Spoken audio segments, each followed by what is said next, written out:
You mentioned that you're looking to hire 900 people, I think you said, in the UK this year. You've been in this country for 10 years now, the UK. If you were starting out today, would you still be making London your headquarters? Absolutely. I think, so it's a 600 this year and 900 in total, so 1,500 next year. But to answer the question, yes, the UK, the FCA has been forward-looking as a regulator. They have embraced, like companies like ours. And I think there's a reason why you will have, Revolut, Wise, companies like Checkout.com having started in the UK. And still to this day, yes, we have a lot of European employees. Yes, we have a lot of European kind of offices now because we need to just, sustain the recruitment pace that we have. But the UK has been extraordinarily good to us. And, it's our home market. We're a UK-based company.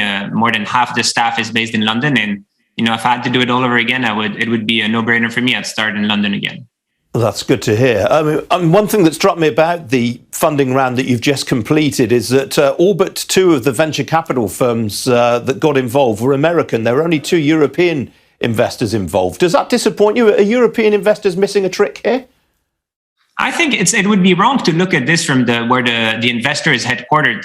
When you look, these investors are essentially funds of funds. So the LPs and, inside DST are actually European LPs for the most part. So the cash is going to go back. The returns are going to go back to European investors as well. GIC is different. It's the Sovereign Wealth Fund of Singapore. So that's for future generations of Singapore. But I think looking at where the fund is headquartered is not going to, give you a concrete view on where the returns are going to go. Yes, we have taken US funds mostly, but we have the Oxford Endowment Fund, so the university. We have Blossom Capital, who's an extraordinary, investor who's been very good to us. One of our most useful investors since Series A. So I think we have a strong European DNA. 2/3 of the employees are in Europe. And I think it's a testament to our commitment to the region. Now, the business is currently loss-making. Do you have a path for profitability? This is the UK subsidiary. We're a global group. Half of our revenues are outside of Europe at this point. And with Brexit, now 1/3 of our revenues, give or take, are in the UK. So the group is very profitable. It's just the UK entity because we have so much employment in the UK that is loss-making. Right, I see. What's the sales pitch to investors? There's a lot of excitement right now in businesses like yours, like Stripe. Why do you think you have attracted such interest? I think when you look at the world of payments, it's mostly divided between new players like ourselves and the incumbents, which are the banks, the traditional banks that have served that industry for years and years. And most of the revenues are still sitting with the incumbents that are fundamentally incapable of winning today. If your children, finish university and they want to start an online business, it seems very unlikely that they would go to a traditional bank to start, processing their payments. We have modern technology. We have the savoir-faire. We have, powered most of the large tech companies now globally, but also companies that are transforming. So I think it's not only about modern technology, it's also about companies that are transforming into the digital economy. Think of House of Frasers or Heels, if you want to have concrete, English examples. And fundamentally, company like ours are basically winning the new business of young kids who want to start want to start an e-commerce play, or like existing businesses. And we're also shifting revenues from where the revenue was sitting with incumbents. So fundamentally, put all this together, we have very strong growth. We have profitable unit economics, as you highlighted before. And I think, investors are basically, I would like to say, believing in our ability to build a very large business in what is essentially one of the largest total addressable markets. I'm a bit technical, so largest businesses globally. Payments are ubiquitous. We're talking about hundreds of trillions of payments every year, and only a few players, handful of players. So I think this is the opportunity that is exciting investors, for the lack of better words. Very interesting point you made there about the incumbents. If you were working in a traditional bank right now, how would you be trying to adapt your business to see off the competitive threat of someone like Checkout? So I think there's multiple ways to look at this. Banks have a very important role to play in society. This is, Economics 101, which is transformation of capital, taking deposits and do lending. We are a fintech, we're pure play, and we focus only on payments. So we do it, this is our core business and we want to do only this. I think banks should focus on their core business. And I'm not a CEO of a large bank, I'm a CEO of a fintech. So, find your strengths, focus on your strength. Banks will always be there. I believe in a world where fintechs and incumbents coexist, but I will say that it's going to be very difficult for the incumbents to compete with forward-thinking, tech-leading company like ours, because We do only one thing, but we do it very well. And that's why the largest companies in the world choose us, because they will get better performance, better price, better service, and better technology. All right, Guillaume, we have to leave it there. It's good to see you again. Thanks very much indeed for joining me today. Pleasure always. Thank you. Well, still to come here on In King Live. We'll have a look at how global markets are faring this Friday morning. Stay with us.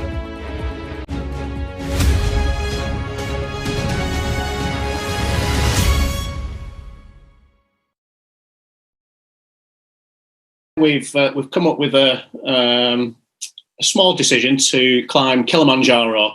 The aim of that is to raise £1 million for the Spinal Injuries Association, which is a charity very close to my heart, for which I'm now a trustee. So we fly out at the end of May and we start the trek up Kilimanjaro on the 2nd of June. Well, obviously, I've got a spinal cord injury, so I'm, in layman's terms, I've got a T10 complete spinal injury, so I'm paralysed from the belly button down, so I'm not going to be able to walk up like most people. So I've got a specially adapted wheelchair by a company in the UK called Mountain Trike. I've got a team of 10 people that consists of some very good friends and some of the nurses that looked after me at Salford Royal in Manchester. It'll probably take about a week to do it. There's going to be various different, obviously, things to look at, like altitude and the terrain. There's going to be, pebbles, rocks, all various kinds of things. So I'm not going to be able to do it on my own. That's the thing to stress. It is going to take, blood, sweat and tears, but, a lot of positive mental attitude. But I'm going to need the help of my friends and medical experts just in case things go wrong. We're also hoping as well that this allows us to, when we do summit and we come back, that, we can start having some real honest real honest conversations about, what life is like with a spinal cord injury and a disability, and that things in the UK potentially need to change. Disabled people, want to go to nice restaurants, they want to stay in nice hotels, they want to travel. And at the minute, sometimes the spinal cord injury or being disabled isn't what actually makes me feel disabled. It's people's attitudes to disability. It's the landscape, it's the environment that actually makes us feel disabled.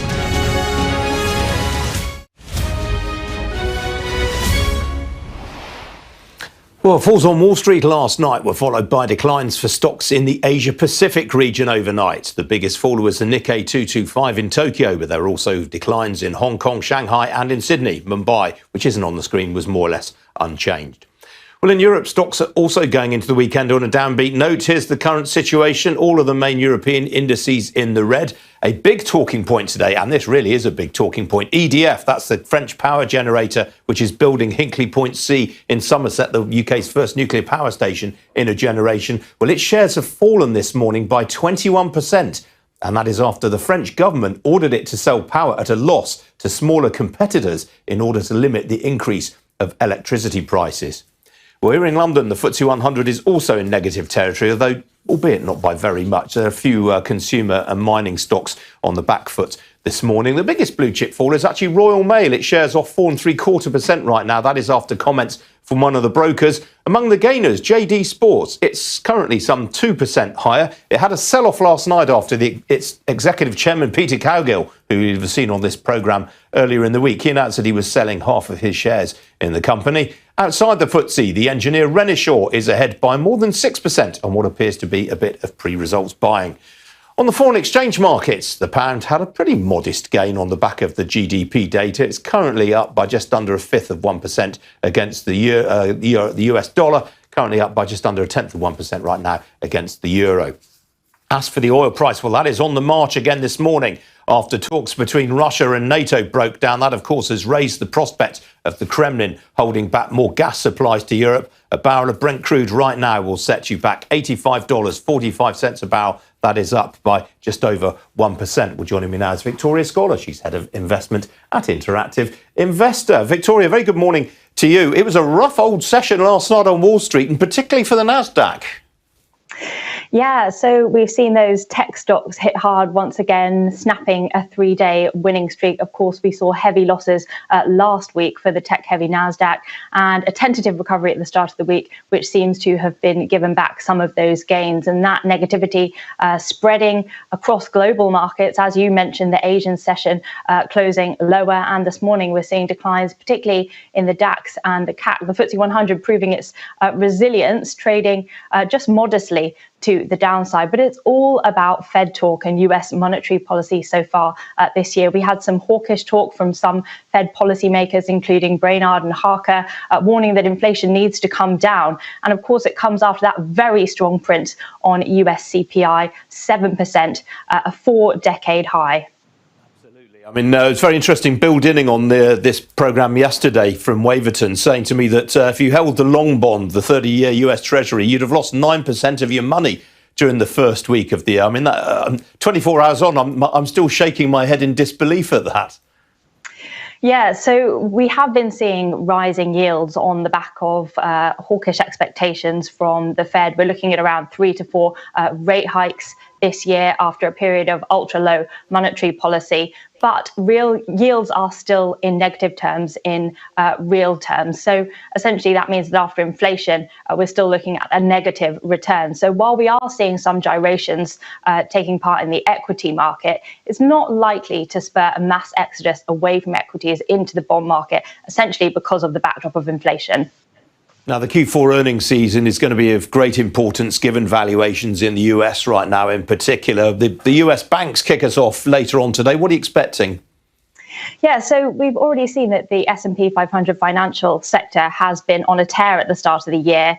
Ahead of these quarterly numbers. In fact, it's been the best start to the year since 2012. So broadly, expectations are positive when it comes to these quarterly scorecards, particularly for those banks which have major exposure to investment banking revenues, because we saw record IPOs and record M&As, and we saw market volatility, which helps spur trading revenues for equities and fixed income as well. So it's likely to be the Morgan Stanleys, the JP Morgans, the Goldman Sachs that are going to really outperform. But given that run up that we've seen already in the shares, it's really a question mark as to where they can go from here. A lot of that is likely to be priced in. JP Morgan, for example, actually saw its shares sell off in its 5 previous quarters, despite reporting strong numbers. But we are expecting record quarters for some of these banks.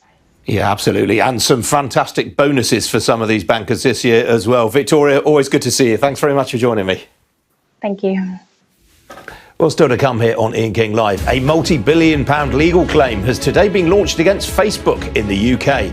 I'll be speaking next to the legal experts taking aim at the social media giant's parent company, Meta. Don't go away.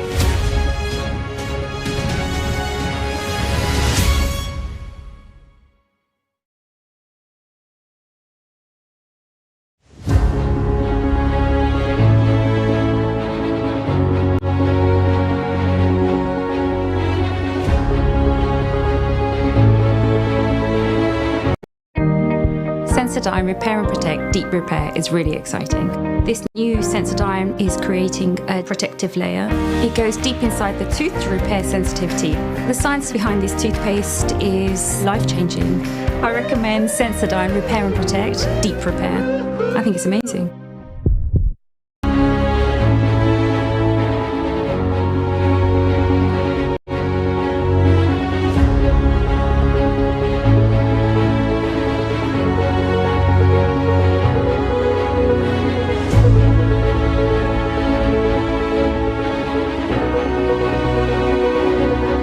Welcome to Gabby Dave Global. We are a UK-based online e-commerce store, the first of its kind with license to trade. Welcome to Gabby Dave Global. We are a UK-based online e-commerce store, the first of its kind with license to trade in African products. Some of the products are clothing brands and all beauty accessories, hair and beauty brands, natural aphrodisiacs, processed and dried unprocessed food. Our mission at Gabby Dave is to connect African and Caribbean businesses to customers globally. At Gabby Dave, we ensure our sellers get the best deal for their products. We are not just here to help you reach a wider audience.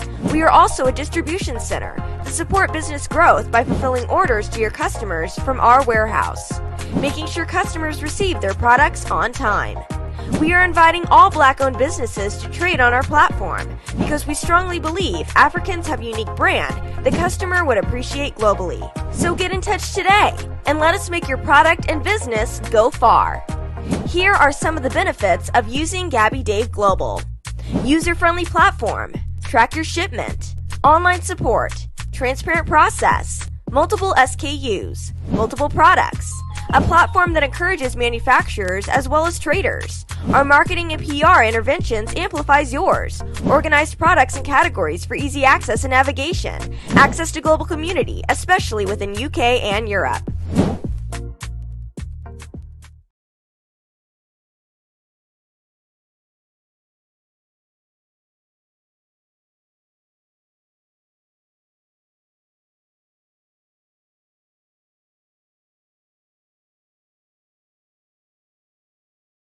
Uganda, and Tanzania. And the best part is, SendWave is absolutely commission free. Our exchange rates are excellent. You can see for yourself by checking them out on our website. So how do you use SendWave? SendWave is an app that you can download onto your phone from the App Store or Google Play Store. The app is free to download. After downloading it, just open the app and enter your name, email, and phone number. That's it. You're good to go. Make sure you use the promo code SR. S for Starr, R for Radio. This promo code will give you £5 free credit to send to Africa on your first transaction. Your money will be delivered to your recipient within seconds. Feel free to call me on 0749 7377 647 at any time. I'll be happy to tell you all about SendWave and help you in any way I can. Remember to use the promo code SR for £5 free credit. Medasse.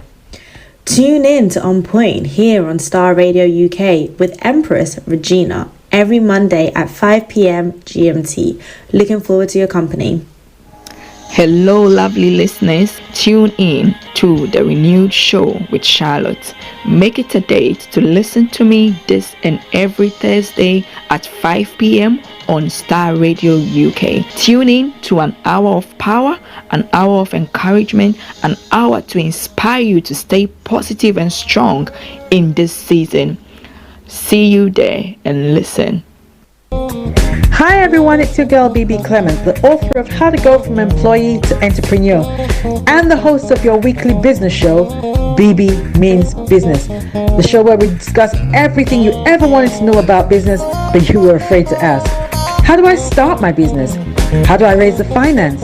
How do I grow my business? Where am I going to find my customers? Join me every Tuesday at 1:30 p.m. on Starr Radio UK to get all the information and tips that you need to become a successful entrepreneur and become financially free. Remember, don't let life dictate to you. Rather, put your signature on life. Check me out. He tells me my energy is making him tired. Yes! How do you get the energy to do I've been told that I have a lot of energy, but my goodness, I think today I have met my match, people. I have met my match, Miss Suzanne. Wow, amazing. One of the things that's the start of the darkness. The hole of darkness. So what did that? Myself and the world will adjust. And 2019. Forget the proverbial boardroom. Join me, Simone Frazier, on the CEO, the program that gives you the driving seat over your life. Every Tuesday, 8 p.m. only on Starr Radio.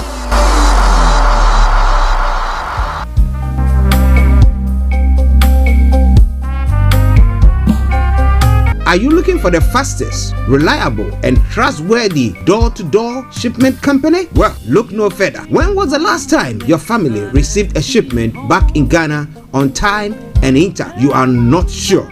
Well, Lamb Shippers, we pride ourselves with being the fastest, reliable, and trustworthy shippers you can use. You are assured of a prompt pickup anywhere in the UK by our personnel. They also make sure your items are well packaged to get to its destination in time. When it comes to door-to-door shipment, look no further. Well, Lamb Shippers, contact us on 07939009321 or 07498911820. Or you can visit our website www.welllamp.co.uk. You can also drop us a mail, info at at welllamb@gmail.com. Well Lamb Shippers, fast, reliable, and trustworthy.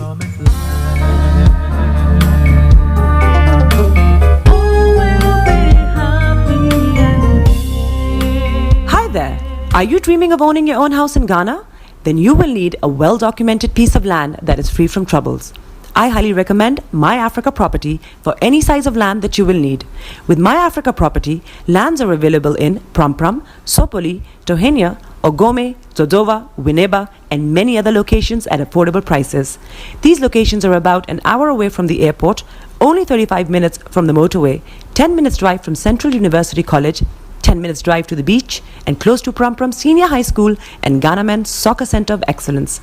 For more details, visit our website www.myafricaproperty.com or call our UK office on 0208 123 2523.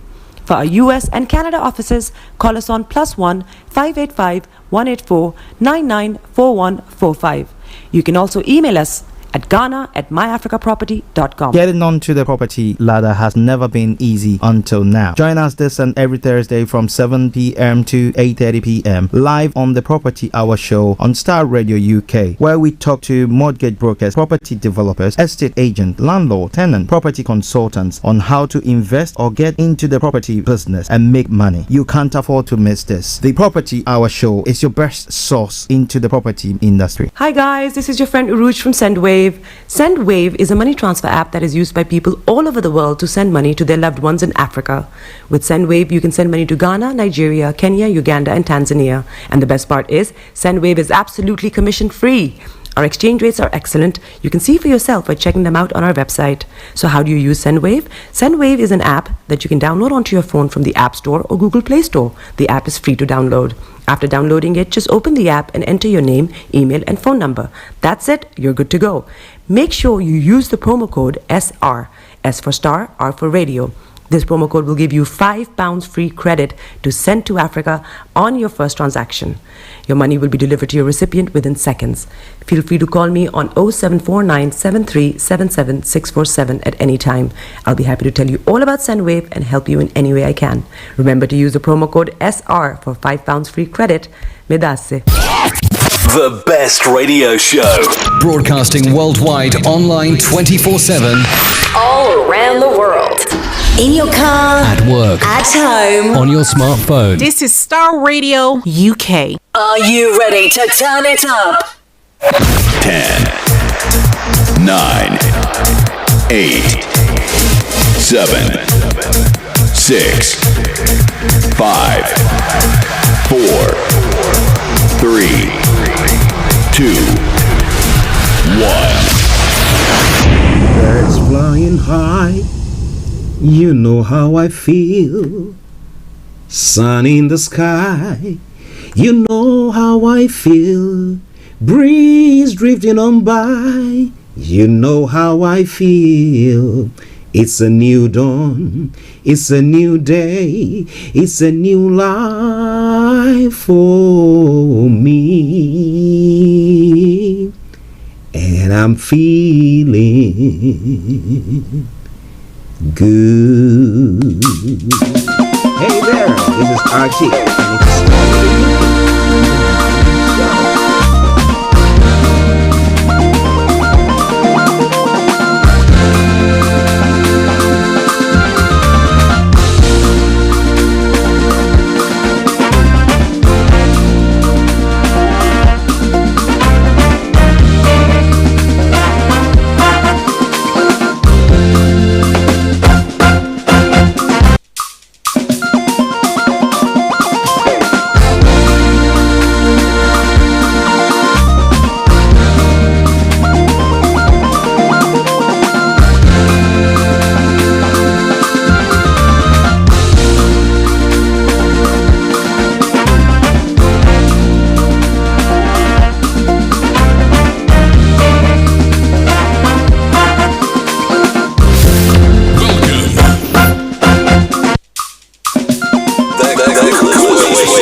but still I'm trusting. God is working, He is working, He is working.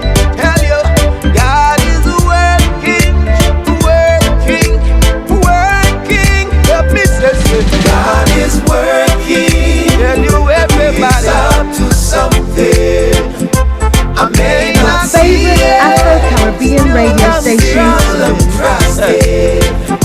Cause God is working, working, working, working. God is working, working, working. In your car, At work, at home, on your smartphone. My God, Okay, let me say a massive good morning, good afternoon, good evening, good dawn to you, wherever you might be on planet Earth, and those of you on other planets as well. I welcome you to the Friday edition of the morning show. Today is the 14th day of January, the year 2022, and the time now is 10:42 from the House of London. I say a massive good morning, good afternoon, good evening to you, wherever you are on planet Earth, and a special one to Mohammed Yassin. Yassin, all the way from Pakistan, mashallah. Okay, the program is nice and very beautiful. Thank you very much, Mohammed. I hope you are doing very, very well as well. How is Pakistan this morning? Let me say special good morning to my colleagues, Mr. Frank Davis, Mr. Laimi Koiki, Kojo D, Mr. Dan Tabiri, CEO of DL Accountancy Services, and the one and only Felix, all the way in Aberdeen. but still I'm trusting. God is working. Trust each and every one of you is doing very, very well this morning. Tell you, God is working, working, working. Let me say, God is working. Tell you everybody. But I would love you to share the broadcast with your friends and loved ones and invite them to like our pages as well. Still I'm trusting. But a special good morning goes all the way to our listeners in the US, those of you in Asia, those of you in Europe, those of you in Australia, on the African continent. We salute you all. We hope you are all doing very, very well. Well, I remain yours sincerely. This is the morning show. So from now till 1 o'clock, I'm going to be a captain here, making sure that we go through all the stories and all the news that is making the rounds across the globe. It's never late. So once again, welcome to the show. Right on time, you know. So for those of you who have just, the first time of tuning in to listen to us or watch us on the show, this is how the program goes. I'm going to bring you the quote for the day, the weather forecast will follow suit, then the travel updates from then. We'll go on from there, have a look at some of the stories making the rounds across the globe. It's up to something. And then exactly at still I'm trusting. God is working. 12 o'clock, the lines will be open for you to add your voice to the discussions. But before then, 11 o'clock, I will bring you updates from Nigeria. But if you have any comments that you want to post across the platform, feel free to do so. You can post it on the Facebook page, and I promise you I'm going to read it. We are transmitting live on Twitter, Periscope, Facebook, and all the social media platforms there as well. YouTube, name it. God is working. Then exactly at 12:30 we'll bring the first part of the program to a close, where we'll be going into Kent, where our money man is to bring you the money hour. Then at 1 o'clock we'll bring the curtains down for the end of the program. So in a gist, that's what we're going to be doing today. Welcome to the show once again. It is Starr Radio UK. It is your favorite African and Caribbean radio station in London. He never sleep or slumber. Share the broadcast with your friends and loved ones and invite them to like our pages as well. Something being played in background by the Akase Brimpong. God is working. Is God not working? Oh my goodness. He is working. He is working. Though you don't see it, though you don't, at times you don't even feel it. But I can tell you that somewhere, somehow, things are ticking along in your favor. Okay?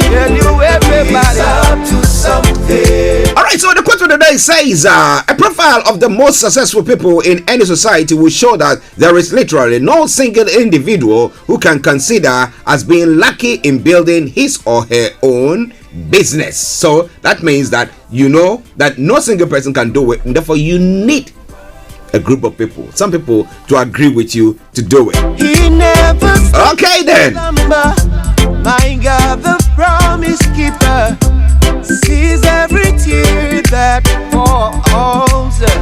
Every tear that falls. My God is never LA. Share the broadcast with your friends and loved ones, as I've said earlier on. Okay, and like our pages, invite them to like our pages as well. Right on time, you know. Subscribe to our YouTube channel, and every time we are on, you wouldn't miss a thing. But if you happen to even miss anything, go to our YouTube channel or our Facebook page, and you can get it. Just type in STAR Radio UK. Let me say a special good morning to my able producer, Mr. Francis Guy, in the house. All right then.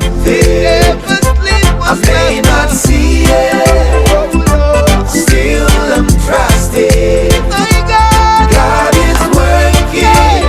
God is working. And when it comes to the weather front, yes, it's all happening live. It's all happening live there. Let me tell you what's going to happen in London and the south of England over today and the weekend.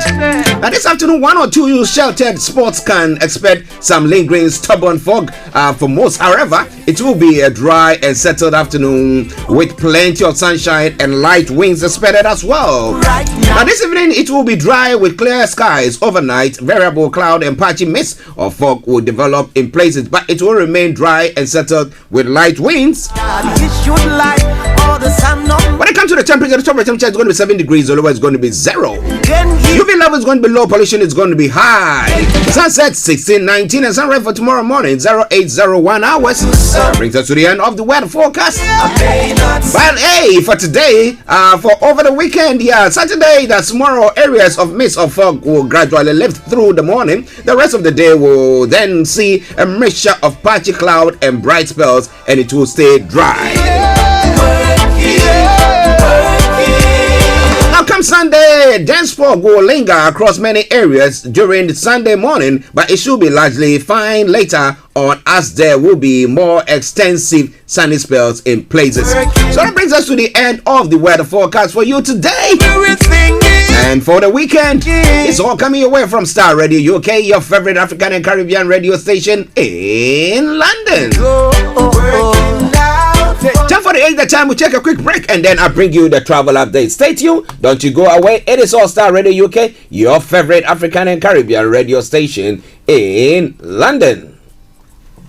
Tune in to On Point here on Starr Radio UK with Empress Regina every Monday at 5 p.m. GMT. Looking forward to your company. Check it out.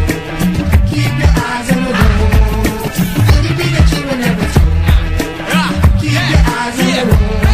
In your car, At work, at home, on your smartphone. This is Starr Radio UK. Okay, so keep your eyes on the roads, I'll keep you navigated. I promise I'm on the Starr Radio Travel Update. I come to you every weekday from 10:40. It's now 10:49. So what is happening on the travel this morning? On the underground this morning, apart from Waterloo and City Lines that have got planned closures, all the others good service.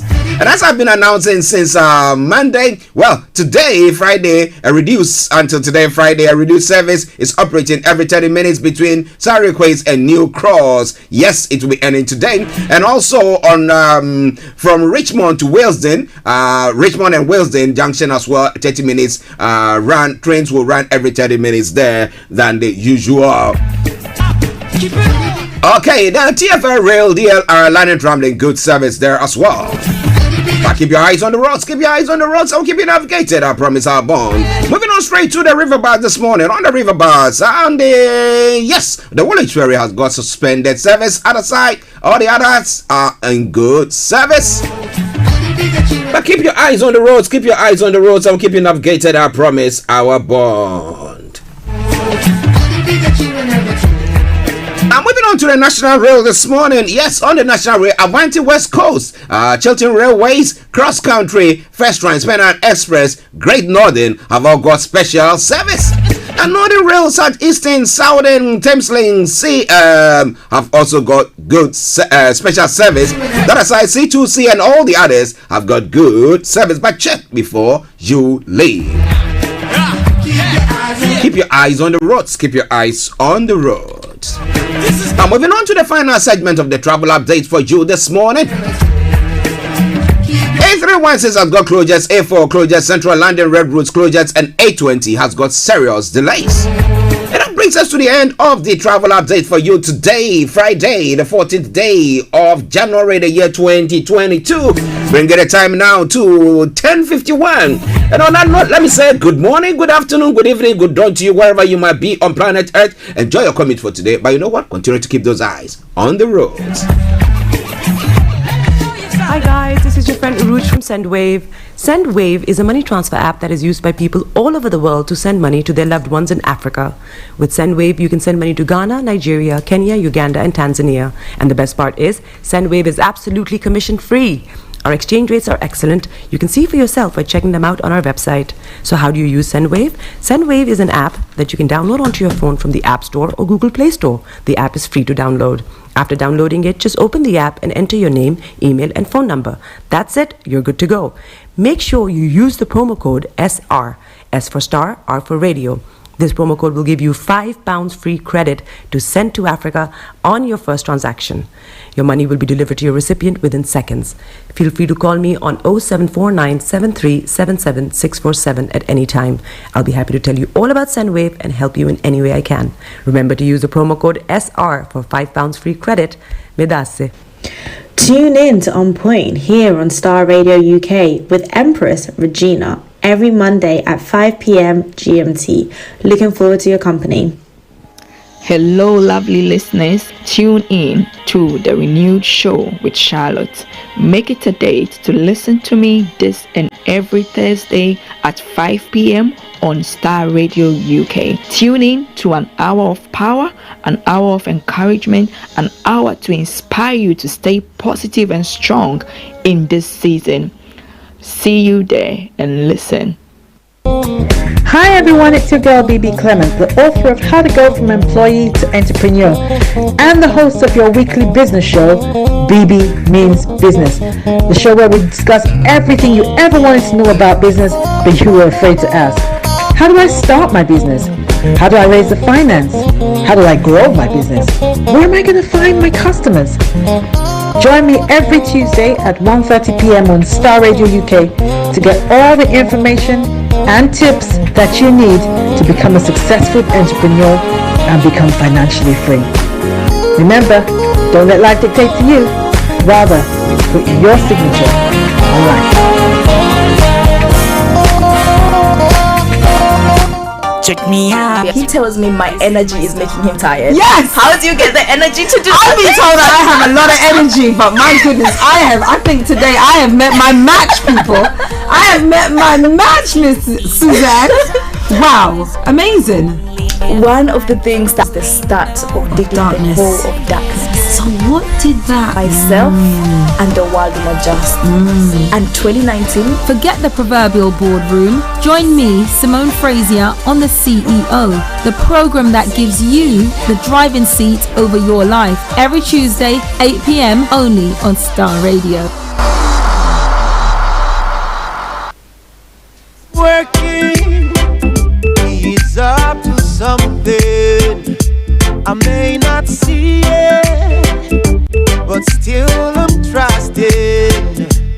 God is working, He is working, He is working. Tell you, God is working, working, working. Let me say, God is working. Tell you everybody, He's up to something. I may not see it, still I'm trusting. 'Cause God is working, working, working. God is working, working, working. He never sleep or slumber. My God, the promise keeper, sees every tear that falls. Every tear that falls. My God is never. Okay, welcome back to the program Starr Radio UK, your favorite African and Caribbean radio station in London. Bringing the time now to 10:55 from the hearts of London. And if He said it, surely He meant it. And if He meant it, surely He would do for global trotting. So let me tell you what is happening across the globe. Well, let me go to the UK first and then we come to other parts of the world because there's top story making the rounds. And number 10, lockdown parties on eve of Philip's funeral. Fresh revelations about staff parties in Downing Street increases pressure on Boris Johnson. Now, this is a pressure that is mounting. It's kept on mounting. Now, what do you think is going to happen to him? Will he survive it? Well, somebody said that he's like a cat. He's got how many lives? He's got 12 lives, not 9 lives or 7 lives or whichever they say. But well, that's one of the stories making the round. Prince Andrew accuser welcomes legal case decision. The Duke of York faces a U.S. civil action over claims he sexually assaulted Virginia Jeffrey in 2001. And apart from that, he's been stripped of all his credentials. Okay. China denies agents infiltrated UK Parliament. China says it has no need to buy influence after MI5 said an agent of the country infiltrated Parliament. The London hitman on trial over plot to kill activist Mohammed Goy Khan is accused of agreeing to kill a Pakistani military critic for £100,000. Oh wow, that's a big money for him, isn't it?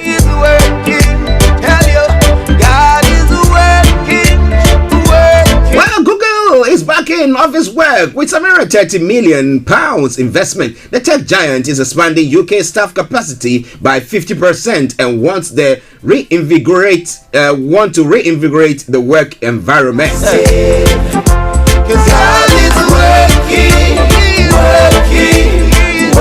Now, Wales COVID rules have been relaxed as well as cases drop rapidly. UK economy above pre-COVID levels in November. It's all coming away from Starr Radio UK, your favorite African and Caribbean radio station in London. Global Trotting. Sees every tear that falls. Well, Australia cancels Novak Djokovic's visa again. The immigration minister says the unvaccinated tennis star may pose a public health risk. Give your dog a bad name and you can hang it. That's what is going on. I will bring you more on that front. But twists and turns of Djokovic's Australia mess, what was meant to be the start of the new year of tennis glory, has turned into a global controversy. And an Indian court clears a bishop in Nan's rape. Whoa, Franco Mulakai was arrested in 2018 and the Vatican had temporarily relieved him of his duties. Now, interestingly, I want to see what you think about this because I want to see how that will, pan out if it's the UK. Now, Dutch king has retired golden coach amid his slavery row. Critics say the carriage depicts an image that celebrates the Netherlands slave-owning past. So do you think that it's about time that the UK also does the same thing? The Queen just retires a golden every little thing coach. Gonna be all right now. Everything is gonna. Well, it's all coming away from Starr Radio UK, your favorite African and Caribbean radio station in London. All right. My God is not a liar. Biden's plan dealt crushing blow by fellow Democrats. A senator warns the president's strategy will worsen the disease of division infecting the country. The Supreme Court locks Joe Biden's vaccine mandate. The ruling marks a major blow to a central pillar of the White House's strategy for tackling COVID-19. Going to make it mandatory, but the Supreme Court says no way. The U.S. is being baffled by Havana syndrome after new cases. Secretary of State Anthony Blinken says investigations continue after more diplomats fall ill. Everything is working.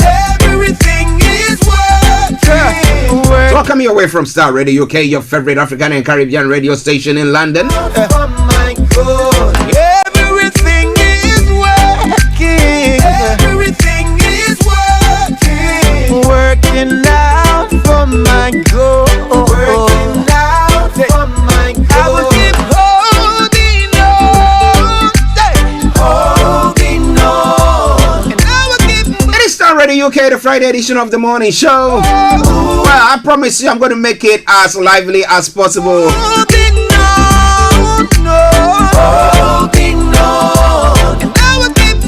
rescued as man dies trying to cross channel. The man fell overboard from a migrant boat in what is thought to be the first fatality this year. It's all coming your way from Starr Radio UK, your favorite African and Caribbean radio station in London. God is working, working. As I say all the time, there's nothing like a good reggae tune, especially a gospel one, will not sort for you in the morning. It doesn't matter how your sleep even went or whatever thing you might name it, but hey, every little thing or call it. My God is not alive. Let's go to the African continent. Let's see what is happening there as well. Secret audio sheds light on dictators' frantic last hours. It was obtained by the BBC.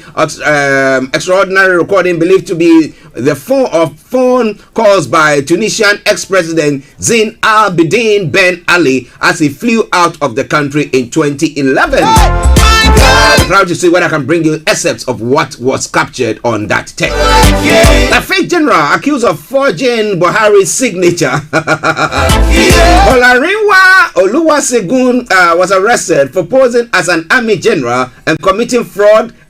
Oh my goodness. The way he's clad properly, you see him, there's no doubt, no shadow of a doubt that you will say, this is an army general. Everything is working.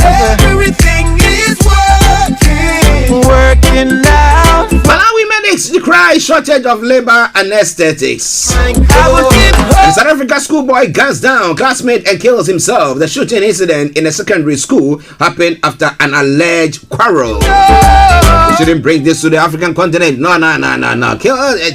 Children killing each other. Nigeria has arrested 4 people over alleged cannibalism. My goodness. I know this is something in the past, but are people still eating human beings? Yeah. Oh wow. Yeah. Okay, we'll be looking more into that in a moment. Some other stories making the rounds on the African continent. Nobel Prize body conscious appeal to end Tigray war. He wants to win. Until he wins, he's not going to accept that. South Africa indigenous king release on warning after cannabis arrest. Well, I think that is good. So what's wrong with that?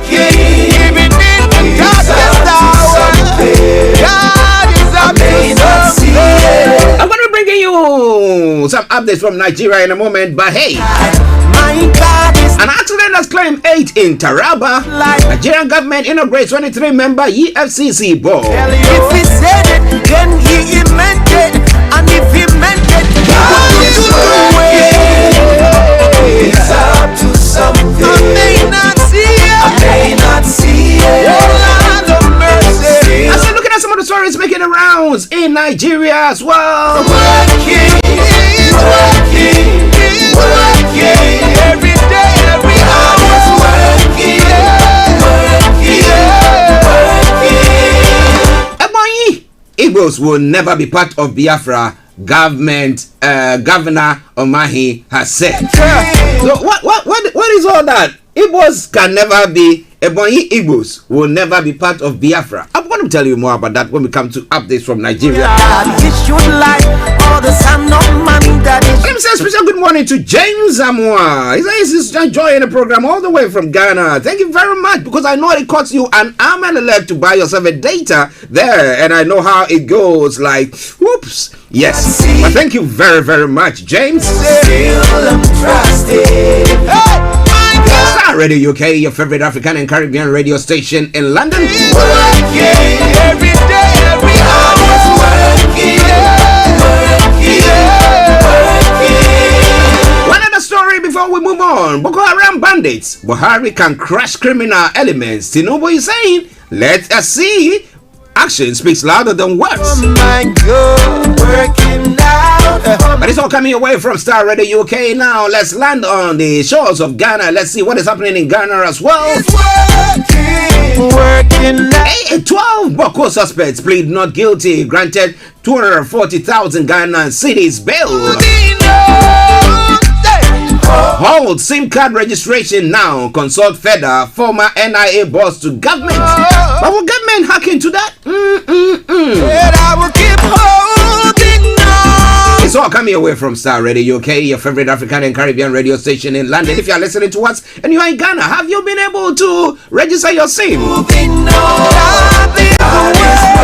If you're an older and an elderly person, queuing for all that hours, my worry has been that it looks like when it comes to Africa, we don't have value of time, Was in this part of the world to queue? I mean, if it's a one-off thing, fine, but continuous queuing, oh my goodness, wasting time, Jesus.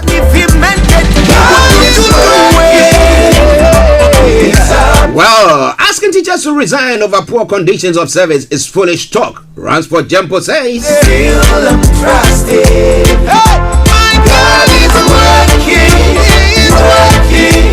And Ghana has been removed from the EU grey list of high-risk third world countries. Agufuado says. That's a good one for the image of the country. And Ghana's debt moves deeper into distress as investors lose patience. Working out, oh my God, everything is working. Now, interestingly, a radio station has been attacked. We were attacked for discussing the song Lagoon issues. Management of Radio Ada says. Radio Ada, okay. But it's better to jaw, and therefore, if it happens that maybe during the course of a program going on, you don't agree to it, why don't you, petition the body that the regulator of the radio stations and complain about it? But this jungle business where you think that, well, somebody says something I don't like and I just take my arms and I go there and just go and ransack and destroy his stuff. I hope that these people are brought to justice. Yeah. Okay, so in the Starr Radio UK, 8 minutes past the top of the hour, we're going to take a break, and once we come back, we'll continue with the show. But let me bring you another tune to make your morning. And this time round from the one and only Diana Hamilton, and it says, when you come in, he watches over me. May God watch over you this day and forever. Enjoy.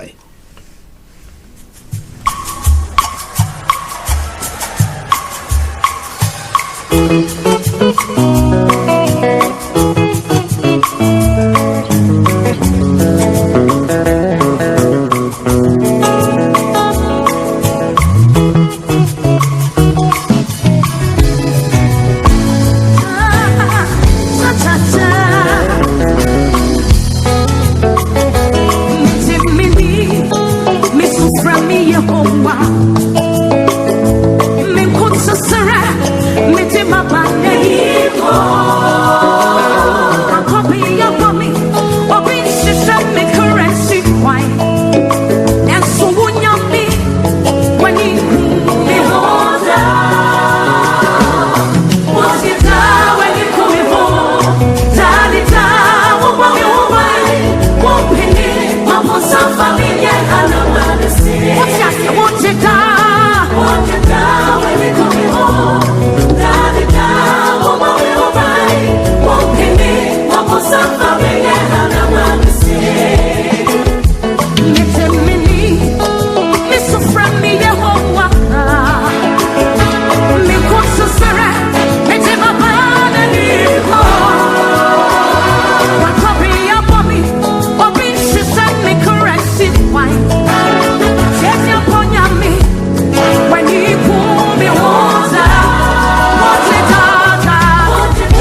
Rouge from SendWave. SendWave is a money transfer app that is used by people all over the world to send money to their loved ones in Africa. With SendWave, you can send money to Ghana, Nigeria, Kenya, Uganda, and Tanzania. And the best part is, SendWave is absolutely commission-free. Our exchange rates are excellent. You can see for yourself by checking them out on our website. So how do you use SendWave? SendWave is an app that you can download onto your phone from the App Store or Google Play Store. The app is free to download. After downloading it, just open the app and enter your name, email, and phone number. That's it. You're good to go. Make sure you use the promo code SR. S for Star, R for Radio. This promo code will give you £5 free credit to send to Africa on your first transaction. Your money will be delivered to your recipient within seconds. Feel free to call me on 0749 7377 647 at any time. I'll be happy to tell you all about SendWave and help you in any way I can. Remember to use the promo code SR for £5 free credit. Medasse. Tune in to On Point here on Star Radio UK with Empress Regina every Monday at 5 p.m. GMT. Looking forward to your company. Hello, lovely listeners. Tune in to the renewed show with Charlotte. Make it a date to listen to me this and every Thursday at 5 p.m. on Star Radio UK. Tune in to an hour of power, an hour of encouragement, an hour to inspire you to stay positive and strong in this season.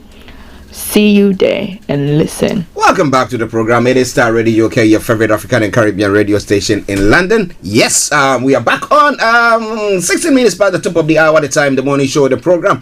Yes, let's move on to some of the stories that is making the rounds across Nigeria for you with the updates from Nigeria. Bringing the time now exactly 16 minutes, as I said, past the top of the hour. But remember, exactly at 11:30, we're going to be having Mr. Dan Tabiri, CEO of GIL Accountancy Services, and money man, joining us on the program as well. Okay, so yes, it's a packed program. It's a packed program, and I hope that you will enjoy it. Okay. Okay, my apologies. Okay, now let's move on straight to Nigeria. Let's move on straight to Nigeria, and let me bring you the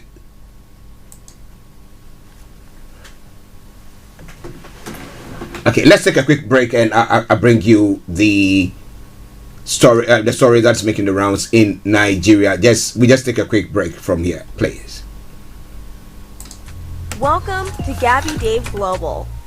We are a UK-based online e-commerce store, the first of its kind with license to trade in African products. Some of the products are clothing brands and all beauty accessories, hair and beauty brands, natural aphrodisiacs, processed and dried unprocessed food. Our mission at Gabby Dave is to connect African and Caribbean businesses to customers globally. At Gabby Dave, we ensure our sellers get the best deal for their products. We are not just here to help you reach a wider audience.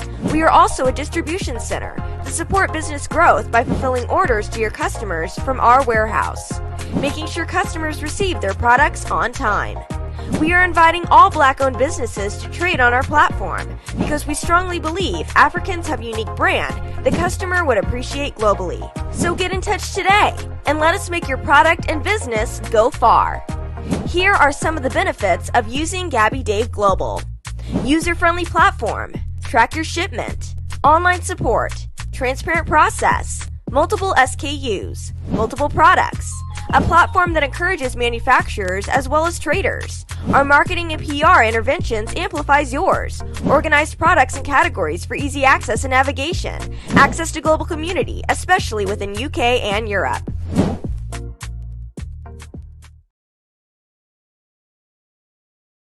Starr Radio UK, your favorite African and Caribbean radio station in London, bringing the time now to 19 minutes past the top of the hour. It is the Friday edition of the morning show. Wherever you are, don't touch the dial whilst we go on to look at some of the stories making the rounds this morning. Okay, so in Nigeria, with the updates from Nigeria, some people want to destroy me over 2023 presidency. Oji Kalu raises an alarm. And what is he? And what is he saying? Former Abia State Governor Oji Ozo Kalu has raised alarm that some people are pursuing him and want to destroy him over his ambition to be president in 2023. Kalu, in a recent interview with Arise TV, disclosed that the same people put him in prison for 6 months for doing nothing. Or you said there are Nigerians who want to be president. There are Nigerians who want me to set me aside. They are Nigerians who just want to destroy me. There is a lot of jealousy in the system. A lot of people who think I became very successful at an early age. Why must I have money and have power? Is life like that? It's a question that he's posing. Now, these people carelessly put me in prison for 6 months for doing nothing. I'm not bitter about it because it's God's will and it's our court system that put me in prison. Now, when asked about the 7 billion naira fraud case for which he was incarcerated for, Archie stated that he was not guilty, adding that he would not like to speak on the matter so as not to be in contempt of court. There were 19 witnesses in court of the court of contempt jurisdiction. Nobody called my name. Nobody mentioned my name. No money traced to me. Nothing. I don't want to talk about this matter. Don't drag me into it. I don't want any court to come tomorrow and say I have gone in contempt of court. Well, so that's what he says. And they say, well, these people are just on a mission just to destroy my ambition to become a president of the country. Now, if somebody's been, I don't know the constitution of Nigeria though, but if somebody has been incarcerated, do you think they have their plans to, their chances of becoming a president is destroyed, or the Nigerian constitution allows you to also, whether maybe for a particular, maybe if it's treasonable offense that you committed, then some way, somehow, then you need to face that. What do you think? It is all coming away from Starr Radio UK, your favorite African and Caribbean radio station in London. When it comes to security issues, well, Boko Haram and bandits, Buhari can crush criminal elements. That's what Tinubu is saying. Yeah, Bola Tinubu, a 2023 presidential aspirant, has said President Muhammadu Buhari has the ability to crush Boko Haram and bandits ravaging the north. He, however, claims insurgents and other criminal elements can only be eliminated through a commitment from Nigerians. Now, Tinubu made the claims during his visit to the governor of Zamfara State, Bello Matawale, in Gusau, the state capital, on Thursday. All Progressive Congress APC national leader was in Gusau to commiserate with the governor over the recent killings in the state. Now, last week, about 200 people were killed when bandits raided some villages in the Bukuyum and Anka local government areas of the state. However, Tinubu said, I could offer prayers for the people from anywhere, but coming in person is important. The enemies of knowledge, Boko Haram and other criminal elements, will be defeated through a commitment to humanity. In a quote, he said, we pray for the entire country to be stable, and if the enemies refuse to stop the carnage, we shall eliminate them. He goes on further to say, we believe in President Muhammadu Buhari's ability to restore law and order and bring back our country to stability and tracks of development. This is all coming your way from Starr Radio UK, your favorite African and Caribbean radio station in London. Now, the final story from Nigeria so far. This is a very, very punchy headline there. It says, Ebonyi Igbos will never be part of Biafra. So now when it comes to the Igbos, there are different type of creeds of Igbos. Is that what they're trying to say? Well, Governor Omahi says. Now, Governor David Omahi of Ebonyi says Igbos in Ebonyi will not aspire for or be part of Biafra because the state has been so oppressed. Now, first and foremost, I have been saying it. If anybody tells you about Biafra, tell them Ebonyi State will never be part of Biafra. We are not Biafra. We have been so oppressed and now we are finding our feet and you want us to go back? We will not. We will not. Mr. Omahi insisted. Now, Ms. Omahi made this statement in Abakaliki Thursday after declaring he will run for president in 2023 on Wednesday. The governor had vowed to carry on from where President Muhammadu Buhari stopped by the end of his tenure if elected the next president in 2023. Mr. Omahi, who is banking on the APC zoning its presidential ticket to the southeast, had maintained the public perception of a performing governor until January 2021, when People Gazette, in a report, exposed how he massively diverted state funds into his personal company's account. Now, according to bank documents between 2011 and 2019, Mr. Omahi has diverted about 3.6 billion naira into his Brass Engineering, a company he has owned since 1993, since after he became deputy governor to Martin Elechi in 2011. Embracing disregard for extended let me take that bit. Embracing disregard for extant code of conduct regulations precluding senior public officials, some from conductive private businesses, except subsistence agriculture while in office. Angered by the Gazette reports, an aide of Mr. Omahi in a phone call threatened to kill the online newspaper reporters, fuming that the Gazette is exposing of Mr. Omahi's corruption could cost lives. Now, if the person nicked the money, that didn't cost lives. How come life will be lost if his evil deeds are brought out? Well, this is all coming your way from Starr Radio UK, your favorite African and Caribbean radio station in London, bringing the time now to 11:26. Well, Osibanjo, the vice president, has also made a statement. Now, Osibanjo celebrates young Nigerian achievers, says youth are Nigeria's most valuable asset. But the problem is, how or what are we doing to, bring them up to make sure that they are able to keep soul and body together, making their marks in different fields like technology, environmental, sanitation, agriculture, public health, and education, among others. Young Nigerians will continue to be supported by the federal government to reach their full potentials, according to Vice President Yemi Osibanjo. Now, Osibanjo stated this in Abuja at the 2021 National Gold Award presentation ceremony. The Nigerian version of the Duke of Edinburgh International Award for Young People held at the Old State House Banquet Hall, Abuja, yesterday.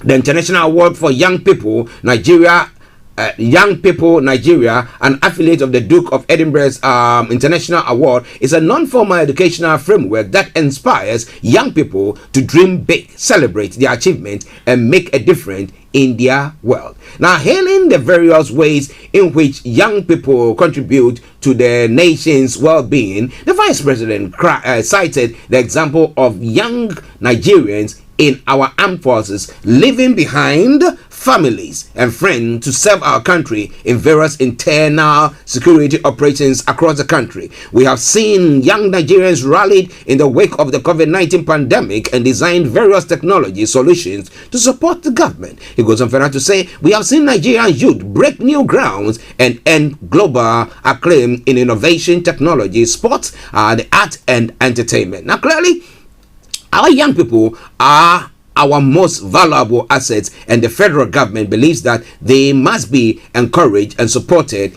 in every way. Now, speaking about interventions aimed at supporting Nigeria's youth in different sectors, Professor Osibanjo said, to this end, we are raising $500 million to support the technology and creativity ecosystem. According to him, the project is led by the African Development Bank, which has committed 170 million and will be supported by the federal government of Nigeria, the Islamic Development Bank, and the French Development Agency. Besides that, the vice president added that last year, Mr. President launched the Nigeria Jubilee Fellows program supported by the UNDP, the European Union, and the private sector. It will run for 5 years and will give well-paid work experience opportunities to 20,000 young Nigerians every year in select private sector and public sector organization. Okay, the idea is that these interns will gain relevant career and life skills that will enable them to transition seamlessly into the professional business or public sector while also earning good pay during the period of the internship. Acknowledging the resourcefulness of recipients of the International Award for Young People, the Vice President noted that the exploits of Musab Muazu, who engaged in educating out of school Al-Majiri children, inspiring them to seek education and helping them to read and write. Continuing, he said, another recipient, Odipo Emmanuel, having lost one of his friends to suicide, was involved in promoting advocacy against suicide and promoting mental health awareness amongst young people within the community through organizing workshops, symposiums, and various advocacy programs. A recipient, Faith Wins Iwu, for her gold residential project, volunteered at the Renaissance Hospital in Enugu State, having observed that the hospital was experiencing a shortage of staff. She had to reside in the hospital for a month, volunteering as a health worker and support staff to the hospital. Well, when people do good things, we say it. And when people do bad things, we bash them as well. So this morning, those are some of the good works and some awards that have been given to some individuals. Now, what are you doing? What do you think you can do to help Nigeria get back on its track and on its way? Well, it is a Friday edition of the morning show. And as I said earlier on, I'll make sure I make it more lively for you today. So stay tuned. Don't you go away. We take a commercial break. We come back and bring you some tune, and then we go back to some of the stories making the rounds. As I said earlier on, Djokovic's visa has been what? Taken away again. What do you think is going to happen there? He is the he was the one who won the last time that event took place. So now that he is the reigning champion, call it. Now that he is not going to contest, what is going to happen? Is it the second runner-up or the first runner-up who's going to be the contender, or what is going to happen? I mean, how nice would the game be? How fair would the game be? Well, if somebody should win it, how would you? I mean, term it. I want to know your take once we come back on it. Well, some other stories making the rounds. And the night before Prince Philip was buried, we had the Queen. We had some people in number 10 once again partying themselves. I know people who have said that, well, the only thing is that if they are found guilty of it, they should also be fined, because there are people who had various parties, or maybe sitting in their back gardens, and their neighbors reported them, and they were found. So what about that? Well, I want to have your take. What do you think? I mean, not getting the Prime Minister out of office, but all those who have been caught in the web, what do you think should happen to them? I want to have your take on that. Or do you think that maybe there should be a refund of those who were found for maybe gathering or all that stuff? People say, well, that money is long gone. So maybe somehow, let's get some more money from all these people who have had various parties, and maybe a steeper fine. What about that? It is all coming your way from Starr Radio UK. Stay tuned. Don't you go away. Hi guys, this is your friend Uruj from SendWave. SendWave is a money transfer app that is used by people all over the world to send money to their loved ones in Africa. With SendWave, you can send money to Ghana, Nigeria, Kenya, Uganda, and Tanzania. And the best part is, SendWave is absolutely commission free. Our exchange rates are excellent. You can see for yourself by checking them out on our website. So how do you use SendWave? SendWave is an app that you can download onto your phone from the App Store or Google Play Store. The app is free to download. After downloading it, just open the app and enter your name, email, and phone number. That's it. You're good to go. Make sure you use the promo code SR. S for Star, R for Radio. This promo code will give you £5 free credit to send to Africa on your first transaction. Your money will be delivered to your recipient within seconds. Feel free to call me on 0749 7377 647 at any time. I'll be happy to tell you all about SendWave and help you in any way I can. Remember to use the promo code SR for £5 free credit. Medasse.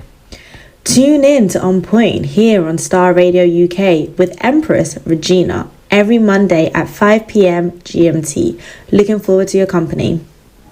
Hello, lovely listeners. Tune in to the renewed show with Charlotte. Make it a date to listen to me this and every Thursday at 5 p.m. on Starr Radio UK. Tune in to an hour of power, an hour of encouragement, an hour to inspire you to stay positive and strong in this season. See you there and listen.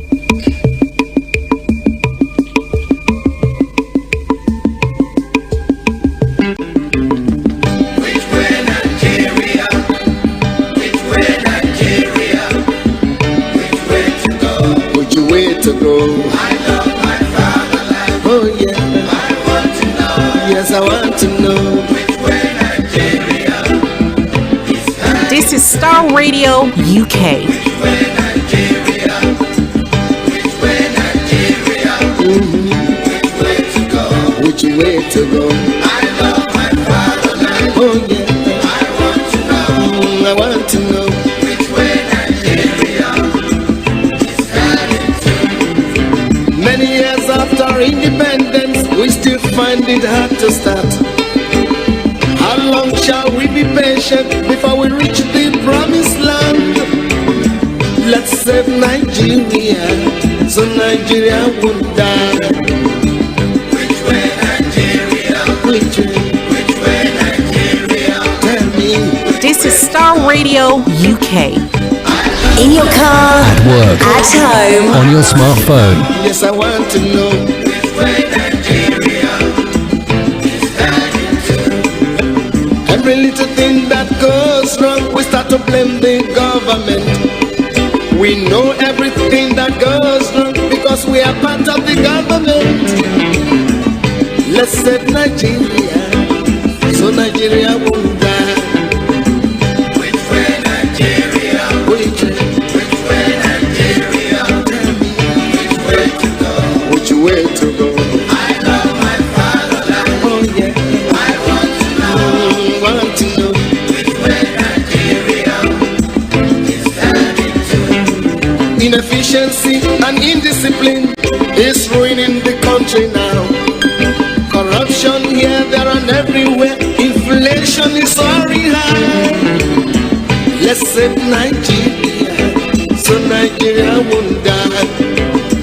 Which way Nigeria? Which way Nigeria?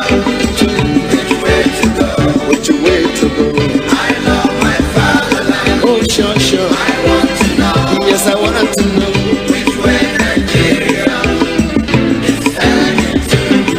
We made mistakes during the oil boom, not knowing that was our doom. Some people now have everything, while many, many have nothing. Let's save Nigeria, so Nigeria won't fall. Which way Nigeria? Which way Nigeria? Which way to go? Which way to go? I love my fatherland. Oh yeah. I want to know. Yes, I want to know which way Nigeria is heading to. Green revolution is a reality. Let's give it a chance to grow. Let's join our hands to farm the land so we can have enough food to show. Let's save Nigeria, so Nigeria won't die. Which way Nigeria? Which way Nigeria? Which way to go? Way to go? I love my fatherland. Oh sure. I want to know. Yes, I want to know which way Nigeria is heading to. Our ambition to be millionaires is running the country down. We all want to be millionaires and to live in the air. Oh, let's save Nigeria, so Nigeria won't die. Which way Nigeria? Which way Nigeria? Which way to go? Which way to go? I love my fatherland. Oh yeah. I want to know. Yes, we want to know which way Nigeria is heading to. Remember Let's start right now to repeat ourselves so as to make the country smile. Let's save Nigeria so Nigeria won't die. Which way Nigeria? Which way Nigeria? Which way to go? Which way to go? I love my fatherland. Oh sure, I want to know. Yes, I want to know. Which way Nigeria is headed to? Heaven and earth will pass away. It is written in the book of God. The good people will surely find their ways, and the meek will inherit the world. Let's save Nigeria so Nigeria won't fall. Which way Nigeria? Which way Nigeria? Which way to go? Which way to go? I love my fatherland. Oh yes, I want to know. We want to know. Which way Nigeria is headed to? Which way Nigeria? Which way Nigeria? Which way to go?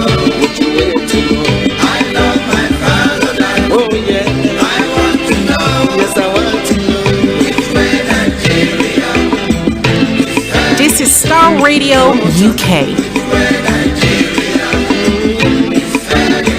Let's save Nigeria. Which way Nigeria is headed to? Which way Nigeria is headed to? Which way Nigeria is headed to? One more time. Which way Nigeria? Hi guys, this is your friend Uruj from SendWave. SendWave is a money transfer app that is used by people all over the world to send money to their loved ones in Africa. With SendWave, you can send money to Ghana, Nigeria, Kenya, Uganda, and Tanzania. And the best part is, SendWave is absolutely commission free. Our exchange rates are excellent. You can see for yourself by checking them out on our website. So how do you use SendWave? SendWave is an app that you can download onto your phone from the App Store or Google Play Store. The app is free to download. After downloading it, just open the app and enter your name, email, and phone number. That's it. You're good to go. Make sure you use the promo code SR. S for Star, R for Radio. This promo code will give you £5 free credit to send to Africa on your first transaction. Your money will be delivered to your recipient within seconds. Feel free to call me on 0749 7377 647 at any time. I'll be happy to tell you all about SendWave and help you in any way I can. Remember to use the promo code SR for £5 free credit. Medasse. Tune in to On Point here on Starr Radio UK with Empress Regina every Monday at 5 p.m. GMT. Looking forward to your company. In your car, At work, at home, on your smartphone. Broadcasting worldwide online 24/7.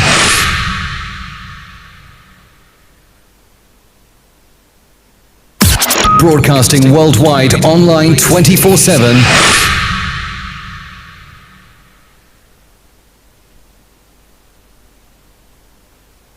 Welcome back to the program. It is Starr Radio UK, your favorite African and Caribbean radio station in London. Bringing the time now to 11:43. That's 17 minutes to 12. It is the Friday edition of the morning show. So now let's go on to have a look at some of the stories making the rounds in other parts of the world. As I said, it's a Friday edition of the morning show, and therefore we take it what? Easy, tiger. Okay. So now, Number 10 lockdown parties on eve of Philip's funeral. Yesterday, whilst I was analyzing some of that story, I did talk about the fact that the Queen was found seated by herself. I mean, when we were watching proceedings during the burial or the ceremony for the late Prince Philip, we saw the Queen seated by herself. And then we saw the social distancing and everything. I mean, we're looking at all that, watching it very, very closely. But interestingly, Downing Street staff held two parties the night before Prince Philip's funeral, at a time when COVID restrictions banned indoor mixing. The event, first reported by The Telegraph, took place on the 16th of April 2021 and went on until the early hours. Now, Prime Minister Boris Johnson was not at either party, though. Okay, but it raises further questions about a culture of rule breaking at Downing Street. The Prime Minister is facing calls to resign from the opposition and some senior Tories. He has urged MPs to wait for the outcomes of an investigation into lockdown gatherings in government buildings by senior civil servant Sue Gray, which is expected as early as next week. But looking at the magnitude of everything that has happened, what do you think is going to happen there? Now, Foreign Secretary Liz Truss said she was very concerned about the latest revelation and understood that people across the country are angry. She also urged people to wait for Ms. Gray's inquiry, but added, we are very clear that there were real mistakes made. Now, Labour's Deputy Leader Angela Rayner called on Mr. Johnson to address the latest reports, adding he can't keep hiding. But yesterday they said somebody in his household has tested positive to COVID, and that's why he wasn't coming out. That's why he didn't come to Parliament as well. So, he was supposed to even appear go for a visit in a vaccination center in one of the towns. Would have eluded me, but he said that he couldn't make it. Is it because of the fact that he was thinking about the backlash that could happen if he goes to any of these areas? What do you think about all that? It's all coming away from Starr Radio UK, your favorite African and Caribbean radio station in London.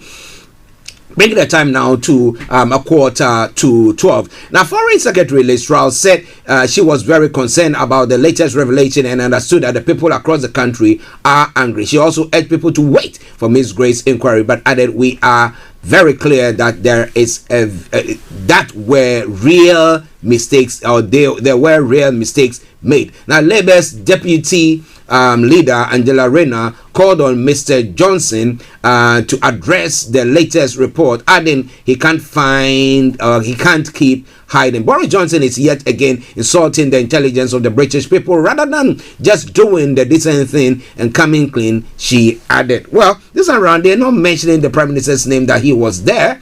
However, so many people lost loved ones in unimaginable lonely circumstances. The denial and excuses from Downing Street are causing them further hurt. One of the events on 16th of April was a leaving party for the Prime Minister, then Director of Communications James Slack, before he took up a new role as a deputy editor of the Sun's newspaper. He has apologized for the anger and hurt caused by the leaving event and acknowledged it should not have happened at the time that it did. But he said he could not comment further as it had been referred to Miss Gray as part of her investigation. So Miss Gray, I bet you she's going to bring you shades of grey report, and we'll hope to see what happens on that front. It's all coming away from Starr Radio UK.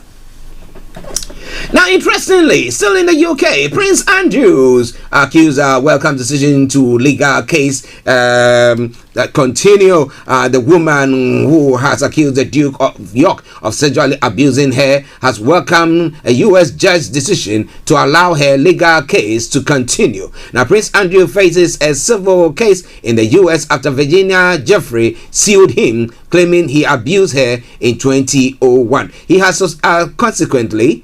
consistently denied the claims. Ms. Jeffrey said she was pleased with the ruling. The case can continue after the prince tried to have it dismissed. She said she is glad to have a chance to continue to expose the truth. Now, as part of her case, Ms. Jeffrey claims she was the victim of sex trafficking and abuse by convicted sex offender Jeffrey Epstein, alleging she was trafficked to have sex with Prince Andrew when she was 17. So coming away from Starr Radio UK, your favorite African and Caribbean radio station in London.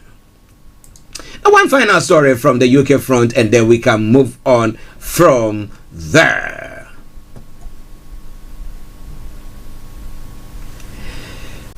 A man fell overboard. Another sad story once again. A man has drowned and 30 other people have been brought to safety by the French rescue services after they tried to cross the channel to the UK. The man fell overboard when the small migrant boat got into difficulty close to the French coast at sur Mer, south of Boulogne. Now, most of those rescued were on board the dinghy, but 5 people were picked up from a sandbank. Now, Friday's drowning is thought to be the first fatality in the channel in 2022. Prosecutors said the man who died on Friday was believed to be in his 20s and of Sudanese origin. Now, local media said the alarm was raised when someone on land spotted the boat getting into difficulty in freezing temperatures, possibly when they were trapped by the tide. Now, some of these or those rescued were suffering from hypothermia, according to the officials. It is all coming your way from Starr Radio UK, your favorite African and Caribbean radio station in London, bringing the time now to 10 minutes to the top of the hour. Okay, now moving on straight to some other stories making the rounds in other parts of the world. Yes, as I said earlier on, should the tournament in Australia continue? Well, because information coming through said that Novak Djokovic, Australia cancels tennis star's visa once again. Australia has revoked tennis star Novak Djokovic's visa for a second time in a row over his right to remain in the country unvaccinated. The decision on health and good order ground means he could be deported and get a 3-year visa ban.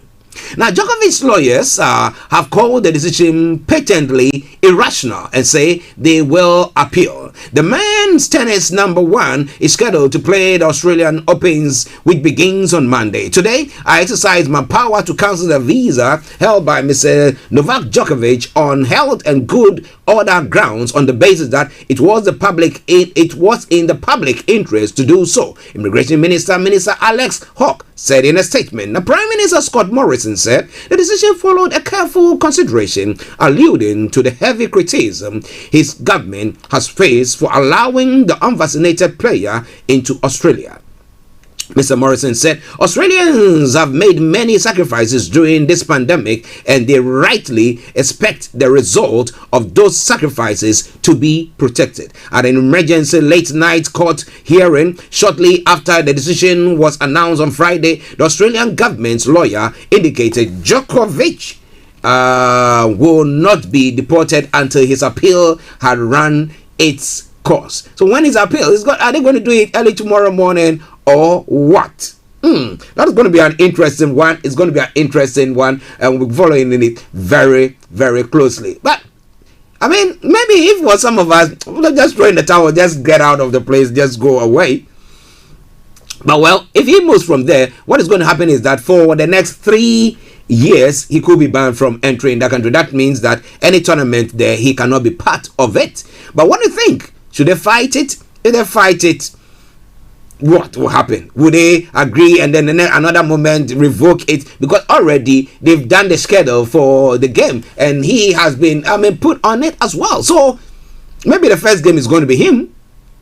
So now who is going to play that? Are they going to now reschedule the whole thing again? What do you think about all that? It's all Starr Radio UK. It is your favorite African and Caribbean radio station in London. Let's take a quick break and we continue with the show. Stay tuned. Don't you go away. Starr, your favorite African and Caribbean radio station in London. Welcome to Gabby Dave Global. We are a UK-based online e-commerce store, the first of its kind with license to trade in African products. Some of the products are clothing brands and all beauty accessories, hair and beauty brands, natural aphrodisiacs, processed and dried unprocessed food. Our mission at Gabby Dave is to connect African and Caribbean businesses to customers globally. At Gabby Dave, we ensure our sellers get the best deal for their products. We are not just here to help you reach a wider audience. We are also a distribution center to support business growth by fulfilling orders to your customers from our warehouse, making sure customers receive their products on time. We are inviting all Black-owned businesses to trade on our platform because we strongly believe Africans have a unique brand the customer would appreciate globally. So get in touch today and let us make your product and business go far. Here are some of the benefits of using Gabby Dave Global. User-friendly platform, track your shipment, online support, transparent process, multiple SKUs, multiple products, a platform that encourages manufacturers as well as traders. Our marketing and PR interventions amplifies yours. Organized products and categories for easy access and navigation. Access to global community, especially within UK and Europe.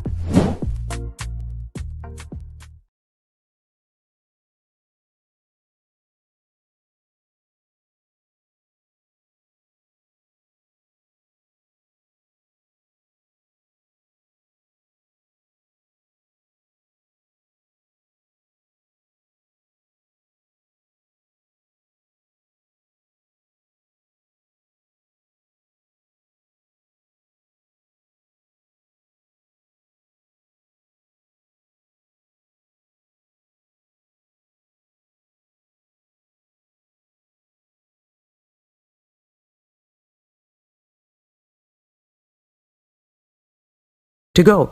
Make sure you use the promo code SR, S for Star, R for Radio.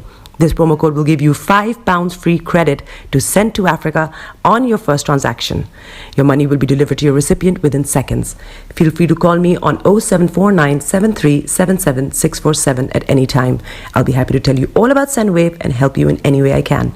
Remember to use the promo code SR for £5 free credit. Medasse. Tune in to On Point here on Starr Radio UK with Empress Regina every Monday at 5 p.m. GMT. Looking forward to your company. Hello, lovely listeners. Tune in to the renewed show with Charlotte.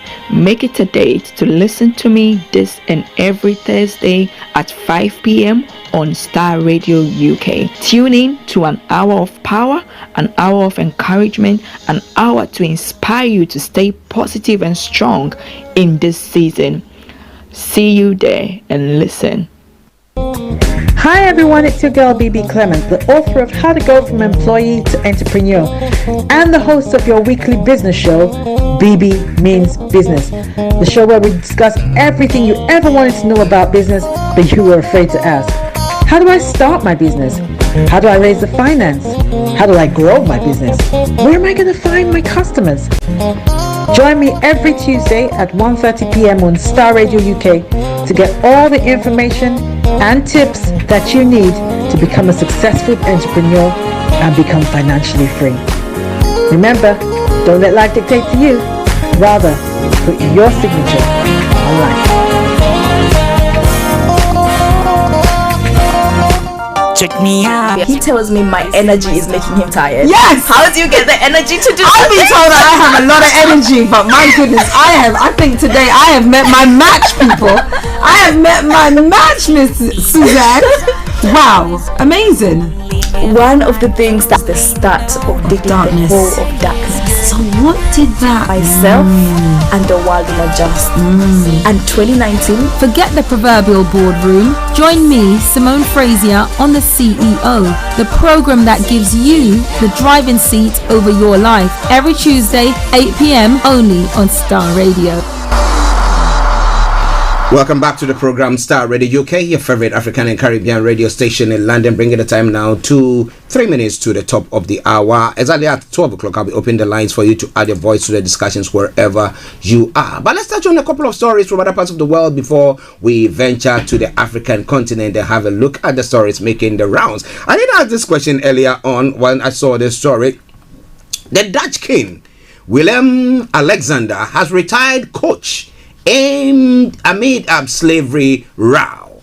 So I was asking the question here that do you think that maybe it is about time? It's about time that the royal family here decide to now retire their coaches. You know when the queen is coming to open parliament and then they ride in the coach, and when there are events, they're going to be riding in the coach. And come the 7th-year anniversary of the queen's reign as a monarch, she's going to be riding in the coach as well. Do you think that maybe it is about time? Maybe after that event, now we decide to retire it. So subsequent kings, King Charles, I don't know whether when he becomes a king he'll be known as Charles, but Prince Charles and Prince William, when they take the thrones, they will also now decide that we don't want to use that. We're going to be using modern cars or something of the sort. Well, the story says the Netherlands king Willem Alexander has announced that Dutch royals will cease using her historic golden carriage amid a debate over slavery links. Now, critics say that one side of the horse-drawn carriage, called the Golden Court, is decorated with an image that glorifies the country's colonial past. Now, out of use since 2015, the carriage has traditionally been used to carry Dutch monarchs to the opening of Parliament, as is done here.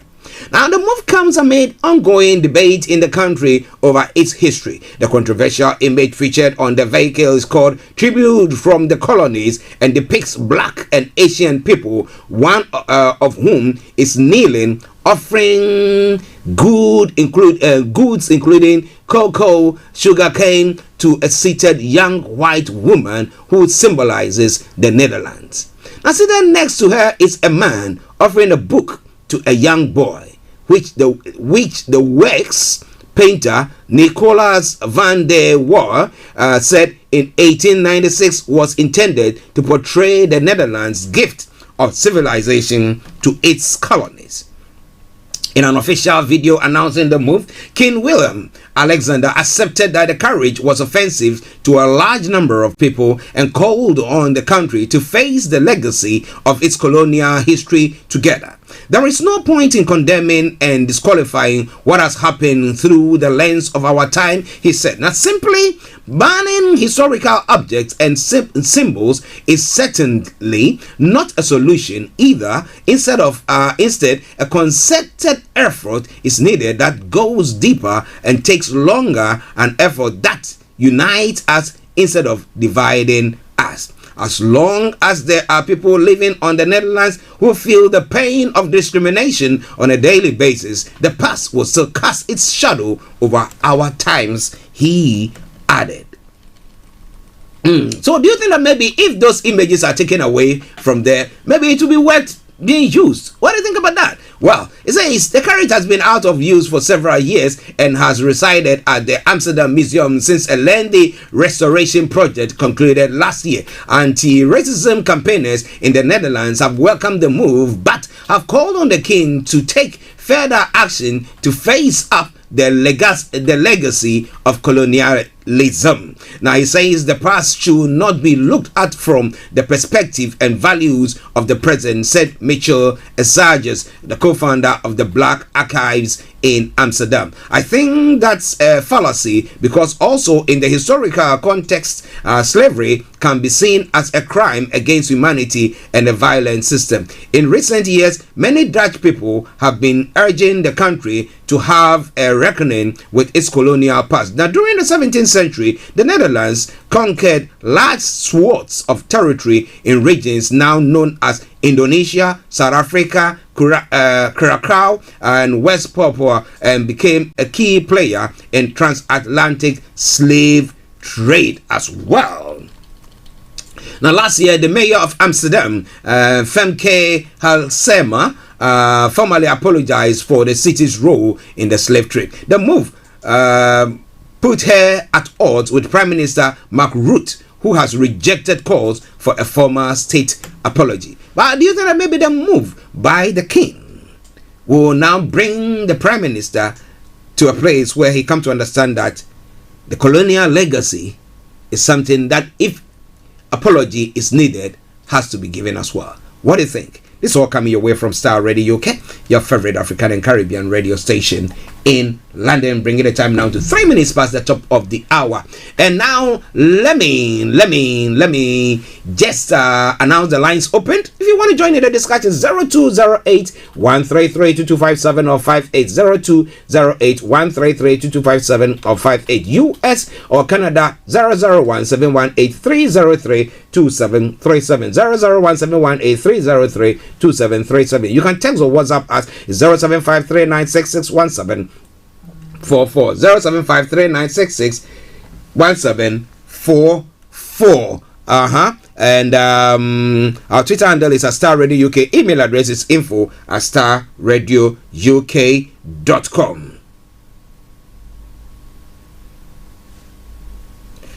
Oh wow. Okay, I have some information that is coming through. I don't know how sure it is. Frank just sent it to me. I will be verifying and make sure that it's true before I announce it. It's all coming your way from Starr Radio UK, your favorite African and Caribbean radio station in London. All right. Okay. Let's take a quick break and then we will look at some of the stories making the rounds on the African continent and at 12:30, as I said. So we got about another 26 minutes to go to our money hour with our money man, Mr. Dan Tabiri, CEO of GIL Accountancy Services, this day. Stay tuned. Don't you go away.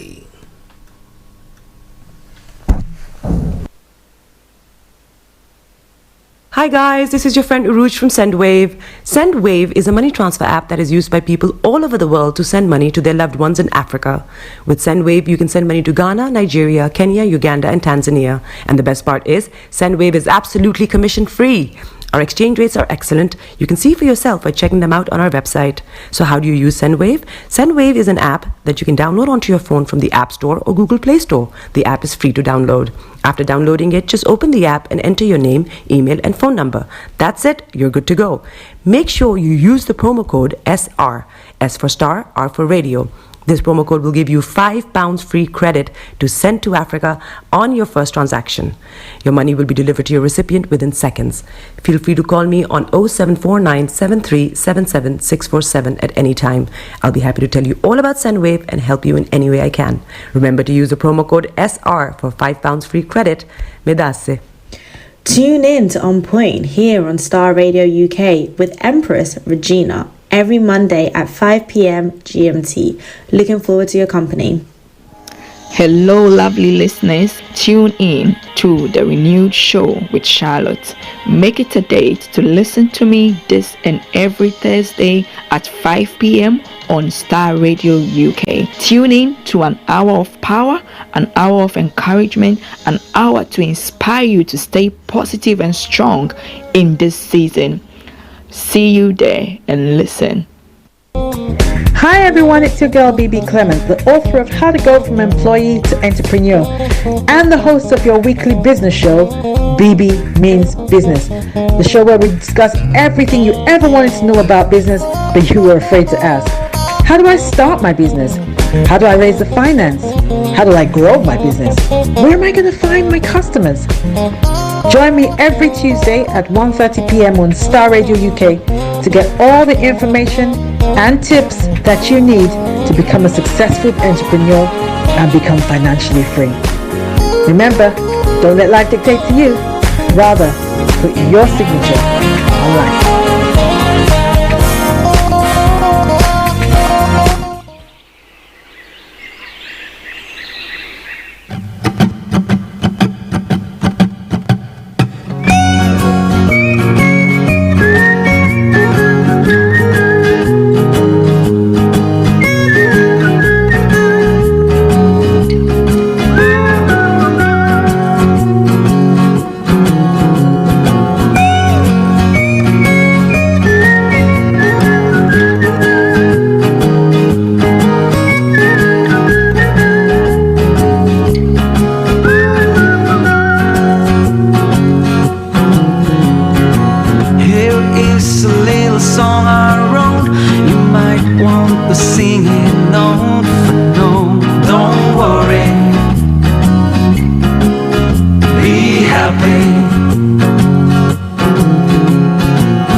Broadcasting worldwide, online 24/7. All around the world. Be happy. Don't worry, be happy.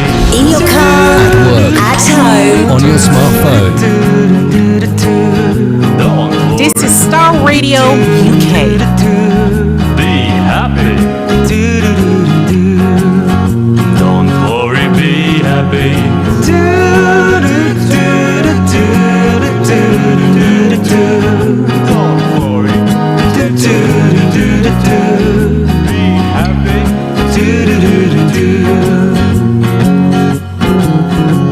Ain't got no place to lay your head. Somebody came and took your bed. Don't worry, be happy. Yeah, the landlord says your rent is late.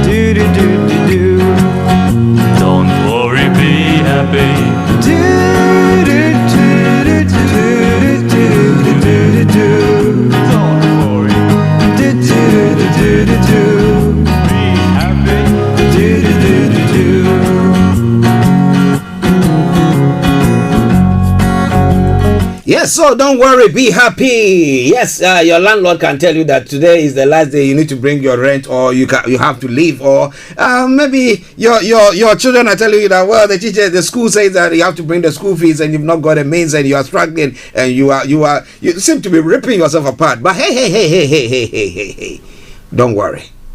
Some way, somehow, things do sort themselves out, right?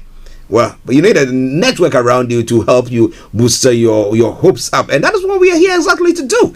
So, Starr Radio UK. Now, let's move on straight to the African continent and look at some stories that is making the rounds here. Now, one other story that I really wanted to touch on before that is from Nigeria. Before I move on to the stories making the rounds in Ghana as well, is a story pertaining to a fake general who has been arrested in Nigeria. Now, interestingly, this fake general, a fake army general, has been arrested after allegedly forging the signature of the Nigerian president, Muhammadu Buhari, to commit fraud. So did he put himself as look, I am Buhari and I'm signing that?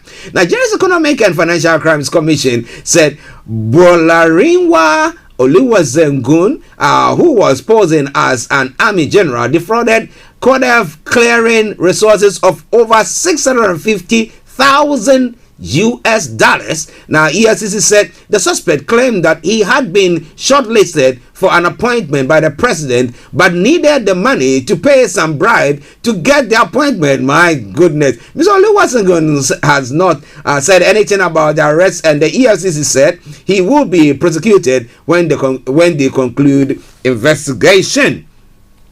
Now, he was arrested at his home in Lagos on Wednesday, where the EFCC said it found 6 pump action guns and a swagger stick and several forged documents. But well, it's quite an interesting one there. But I've got Kojo D, who has joined me now, and let me go straight to him because we got what? Well, less than 20 minutes. So we're going to do justice to it, right?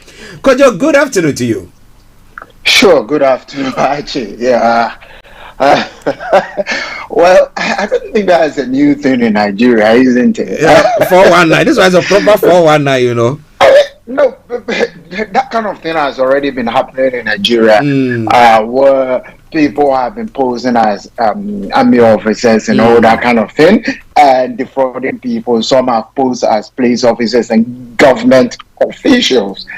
I think the only twist to this is this is the first time somebody has posed as getting a mandate from the president. Yeah. But it's been happening all the time in Nigeria, so it's not a new thing, really. I mean, people have been always posing as individuals to defraud people, or having links with a certain group of individuals. So we know that has also happened in places like in Ghana. So, I'm not surprised at all. Yeah, I mean, when it comes to issues of money, people always do that kind of thing in that part of the world because some people get quite desperate. So I am not sure why this is a big news for the economic and financial crimes, people in Nigeria. I don't know how it's a big issue for them.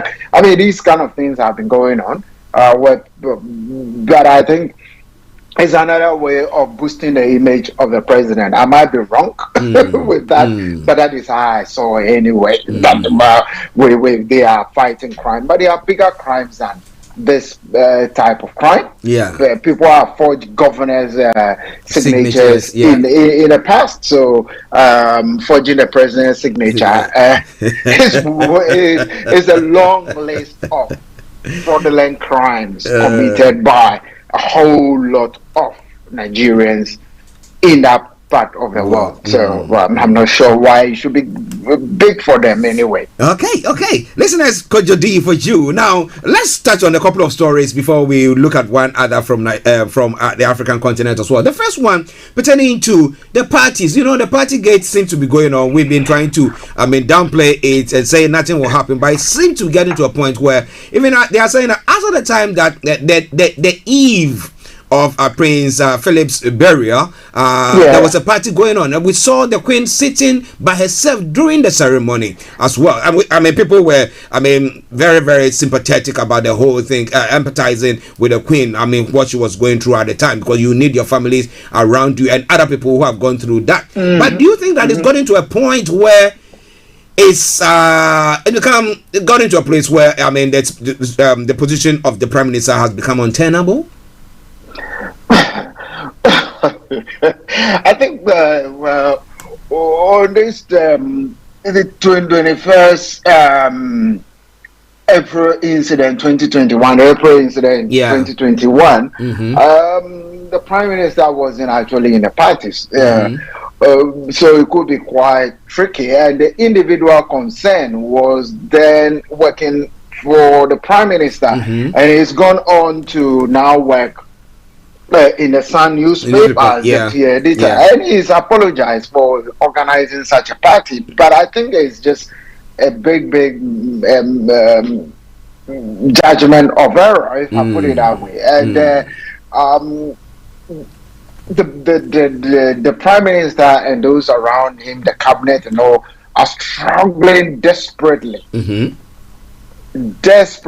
to survive this whole thing. So I will have a pun on words now. I'm thinking Sue Gray becomes a holy grail.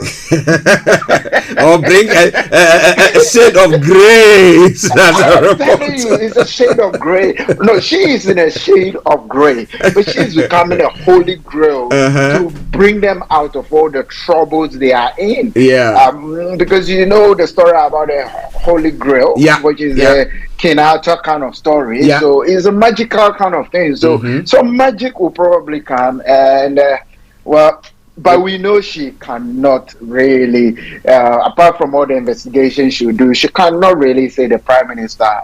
She's in a very tricky situation.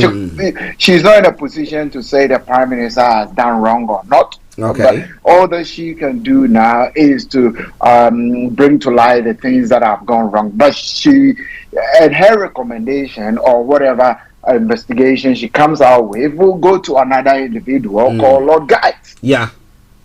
And Lord Guides is also going to make a decision. So I don't see the Prime Minister being in trouble at the moment, although the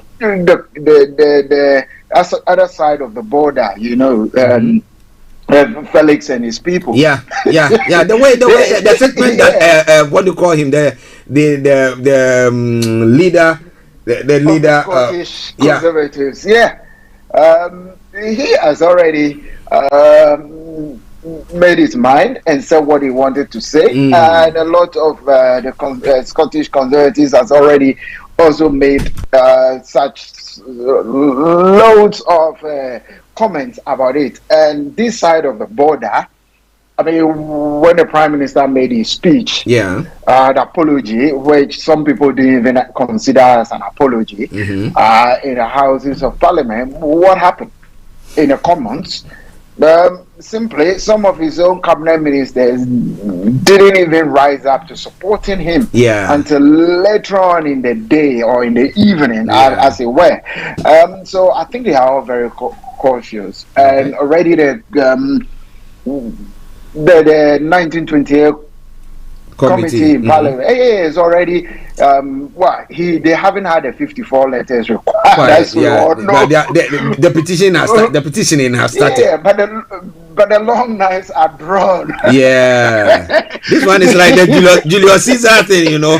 They're pulling the dagger and they will just Exactly, they are waiting to put a dagger through him. They've drawn up their knives. Other people refer to them as a man in a grey suit. Are ready for him. But they've already made a comment that they are not sure whether you be leading them into the next election. So, but it's only time will tell. I mean, things might change. There could be some miracle that will project him again. So, but for now, I think he is in the very bad books of his own party, and he knows it, and he's probably fighting for his political future. Okay. Now, the breaking news is coming through now. Downing Street has apologized to the Queen for 2 parties held in the building the night before Prince Philip's funeral. So 2 parties now. Downing Street has come out to apologize to the Queen. I think they are taking their griefs seriously. I think it was long overdue to have done that for that kind of apology. I mean, they should have done that, given the fact that the individual involved in organizing the party, who was Prime Minister's communication, deputy communication chief. I mean, he apologized. He did apologize. So, I mean, I don't see why Downing Street, after the man apologized for what happened, Downing Street didn't really go ahead immediately to apologize. Because there's no wiggle room in that. I mean, the Queen was sitting lonely, all by herself. Her family wasn't there. Her children wasn't there. There was nobody to support her. She sat a lonely figure in a corner of a seat somewhere while her husband's funeral was going on. They should have come. They should have apologized long ago. I mean, I don't think once they came out, the guy came out and said, "Look, I am sorry. I held a party." They should have just gone ahead and just apologize. Okay.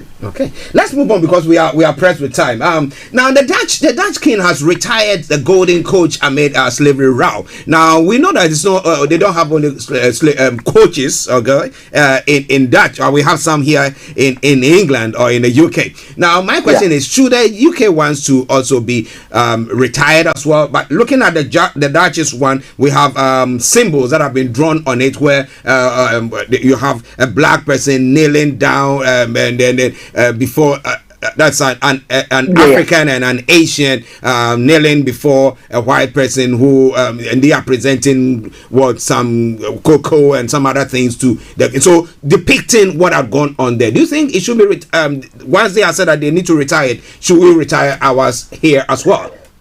I would say not necessarily, not necessarily, because you look at what is on that coach, the depiction of the pictures and things, it angers a lot of people. I mean, even me, angers me, really. I mean, just seeing that picture alone says that Africans are subservient. And again, we know Africans were put into slavery to go and farm what? Sugar cane. So if there's a sugar cane depicting drawings on that, I mean, it still just re-emphasizes that same stereotype mind that, look, some people are subservient to others. And so I think they should have known this years and years ago and should have removed the drawing from that coach. They could have still gone on to use the coach without all those drawings and designs on it. It could have been a plain coach, or just put what do we call emblems or those leaves thing that they put on. You could just put that on, or a crest of the monarchy that doesn't depict some people in as subservient. So I think it's long, but that doesn't really affect the situation in the UK, because in the UK the coach hasn't got any of those sorts of drawings on it, and it is only used occasionally. And I know on some occasions some people who are not even connected to the royal family, like presidents, have had a ride in with the majesty. So I don't think it's cast in the same picture as what the Dutch has. Okay, listeners, it is Starr Radio UK. We've got about 6 minutes. Let's see what we can do when it comes to Ghana as well. Okay, now what I'm going to do, now, is it the duty of the Speaker of Parliament in Ghana to see to, negotiate a sort of a truce between the ruling government and the opposition NDC reps in the Houses of Parliament in Ghana? Or this is the first time where we have we are at par with a number of representations from both parties, and therefore what we've never territory before, terrain before, we are finding it difficult because some people are bashing the Speaker of Parliament that he's not doing due diligence when it comes to Parliament. I mean, making them see eye to eye. What do you think is going on there? I mean, the Speaker of Parliament is supposed to only bring order in the House. Mm-hmm. The Speaker of Parliament is not a negotiator or an intermediary between the two parties. Mm-hmm. No way. I mean, the two parties have MPs who stand on the floor and make cases. Mm-hmm. And make their issues on any bill that has been put before Parliament. And the Speaker makes sure the debates are done cordially. But if the opposition MPs or the majority MPs are not seeing eye to eye with each other, what business has it got to do with the Speaker trying to mediate? So if two people do not like each other, mm-hmm. is the Speaker going to make them like each other? The Speaker's business is to bring order to the House, and to make sure debates and other things are done accordingly, according to what is laid down in the Constitution or the rules of the House, the Constitution and the rules of the House. So he is supposed to just toe the line and make sure everybody toes the line. So I'm just rephrasing, making sure everybody toes the line. Mm-hmm. We've laid down rules and regulations in the House. Anything that pertains to debating, he's supposed to make sure it is done properly. So he is the voice of Parliament, but he is not a voice of negotiating to bring the two bodies together to come and negotiate and arrive at a compromise. It is not him who does that. I mean, the minority should call its minority leader should call its members to order, and the majority leader should also call its members to order. But where you have even the deputy speakers trying to also be involved in the whole, confusion that is going on right now, how is a speaker going to try to navigate that road? I am not sure. It's not the duty of a speaker. That's why they have the various leaders. As simple as that. The leaders should call their troops to order, if that's a word that we should use. So just like you go to the military, the leader of a certain battalion calls his troops to order. So similar, if I use military metaphor to represent it, they call each other, should call their troops to order. And if the speaker is going to mediate anything, the speaker should be speaking to the two various leaders. That's the only thing the speaker can do. They can't speak to individual MPs and shout at MPs to, he can shout order. But he cannot control the atmosphere. Okay. Well, let me say thank you to Felix. When we were looking for a name, it was Douglas Ross. That yes, Douglas Ross. Yes. Felix, thank you very, very much on that front. Well, Kojo, before we bring the program to a close, now today, I don't know whether you've been following the AFCON tournament. Now today, Ghana is going to be playing Gabon. Now, what are their chances? What are their chances? Because this morning I heard some stories saying that, they said some people were thinking that, the enthusiasm of the players is not there as normally it would have been. Do you think Ghana has got any chance, or that is the end of the road for us? Maybe a new regime. We've now gotten a Serbian coach, and yet, what do you think? Well, I've been following it, but I haven't really watched any match per se. So, maybe if I had a chance today, I will watch it because it's in the evening. The kickoff is about 7 p.m., which is unlikely for you to watch it. We will miss it. Exactly. It's unlikely. I mean, by the time I'm ready to watch it, the match is over. It's over. So you can understand. Well, it's difficult to have any real assessment. I mean, it's some of these players playing in a Ghana team. they are people who play in Premier League division in the UK, which is one of the highest divisions in the world. But just pulling players together and putting them together to play doesn't really make any difference. Look at the Egyptian game. I mean, the best striker or the best player in the world currently, Mo Salah. Yeah. He didn't make any impact on the match. Yeah. They also lost. Yeah. So, looking at that, it's rather not the individuals, but it's the way the team has been put together and what mentality the team goes in to play with. So you have the likes of Thomas Partey, who is the midfield engine for Arsenal, and but you can't see their real impact on the game. And again, you're going to see this person playing for Gabon. What was his name? The Arsenal player. Was his Aubameyang? Right. He is also probably playing for Gabon. Yeah. Yeah, so those are two teammates, but I don't think they're going to make any real impact.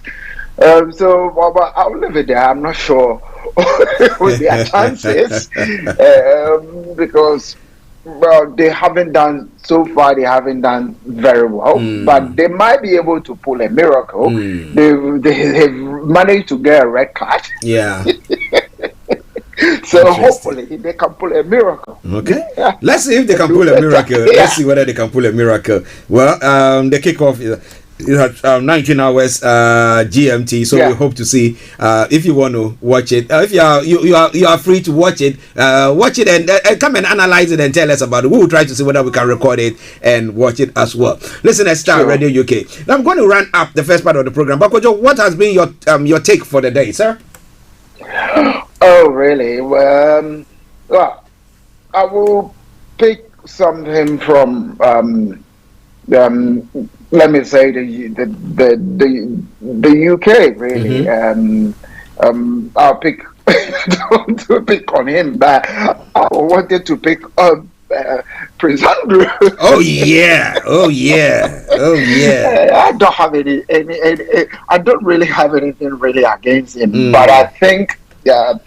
When all these things started about him, they should have made that decision initially to probably strip him of all his titles. I mean, it was an allegation at the time, so they couldn't have just gone on to strip all those titles. I mean, it's still an allegation. It's still in a civil court.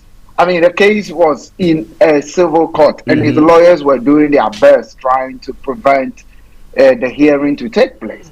Do they have to wait all this while for the hearing, for the judge to make a decision before they also made a decision? That's how it appears to me, that they waited and waited and waited. The mood of the general public, if you have listened to things from last year, the mood of the general public was he should be stripped of the titles. And the military has constantly been banging their drums constantly that he should be removed from the military titles that he holds and all representation of, but he didn't do it. And so a judge made a ruling, and people have even likened him to Prince Harry, who instantly was stripped of everything. When he had no whatsoever allegation against him. So and you listen to the mood of the general public and the military was simply, he should have, when he made that interview with BBC in Newsnight, immediately after that interview, the following day, look, the general public they could see through. They could see through it. People were like, "Hey, why is this still representing the Queen?" And if you listen to other people after that interview, I went to office. Every single person in the office said this man should be stripped off. And some of the people live in the area he said he went to eat the Pizza Hut. I work in that area too, and I drive past that place. I walk past. In fact, I walk past that place. He's that important person that if he enters a Pizza Hut, people can attest to that. Exactly. Yeah, we saw him here this day, and people will be taking pictures and everything. So how come nothing was said on that? Exactly. One of the women, look, in my office, one of the ladies in my office, and she goes there a lot. She said, she wish she saw him. So invariably, she's saying this is a lie. Yeah.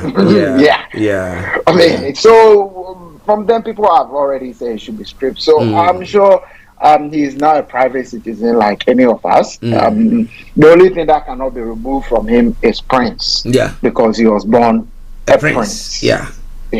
Well, we see what the happens. things that men do. Tell me. Them.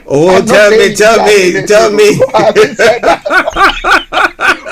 The evil that men do lives after them. That's why I removed the evil. I said the things that men do. We saw him holding the waist of the young woman. No, he said that. No, this morning I was cracking a joke with. I was cracking a joke with my wife. I said, at the time that the lady was very thin and tiny, but now she's grown fat. So he said that he doesn't recognize. That's why he's saying he doesn't recognize her. It's not her. It's a different person. Let's not take money man's time. Yeah. Because we all need to make some money this Yes. So we're desperate to listen to the way he will present his money making time for us. Yes. Kojo, let me say thank you very much for this wonderful contribution today. We'll catch up later. All right then. Well, listeners, that was Kojo D for you. And let me say thank you very much to Felix as well, who was on there, making sure that every information that we need, he provides it for us. Thank you very much, bro. And okay. At this juncture, we'll take a quick break and then I'll take you straight to the Money Hour, where we're going to be looking at self-assessment. Now, we know that, I don't know whether the extension that have been given to the 28th of February pertains to self-assessment as well, but whatever it is, if you have to file your taxes and do all that stuff, well, GI Accountancy Services, our money man, the boss man himself, Mr. Tabiri, will see to it for you. But let's take a quick commercial break, and once we come back, we go straight to the Money Hour. Stay tuned and don't you go away. Welcome to Gabby Dave Global. We are a UK-based online e-commerce store, the first of its kind with license to trade in African products. Some of the products are clothing brands and all beauty accessories, hair and beauty brands, natural aphrodisiacs, processed and dried unprocessed food. Our mission at Gabby Dave is to connect African and Caribbean businesses to customers globally. At Gabby Dave, we ensure our sellers get the best deal for their products. We are not just here to help you reach a wider audience. We are also a distribution center to support business growth by fulfilling orders to your customers from our warehouse, making sure customers receive their products on time. We are inviting all Black-owned businesses to trade on our platform because we strongly believe Africans have a unique brand the customer would appreciate globally. So get in touch today and let us make your product and business go far. Here are some of the benefits of using Gabby Dave Global. User-friendly platform, track your shipment, online support, transparent process, multiple SKUs, multiple products, a platform that encourages manufacturers as well as traders. Our marketing and PR interventions amplifies yours. Organized products and categories for easy access and navigation. Access to global community, especially within UK and Europe.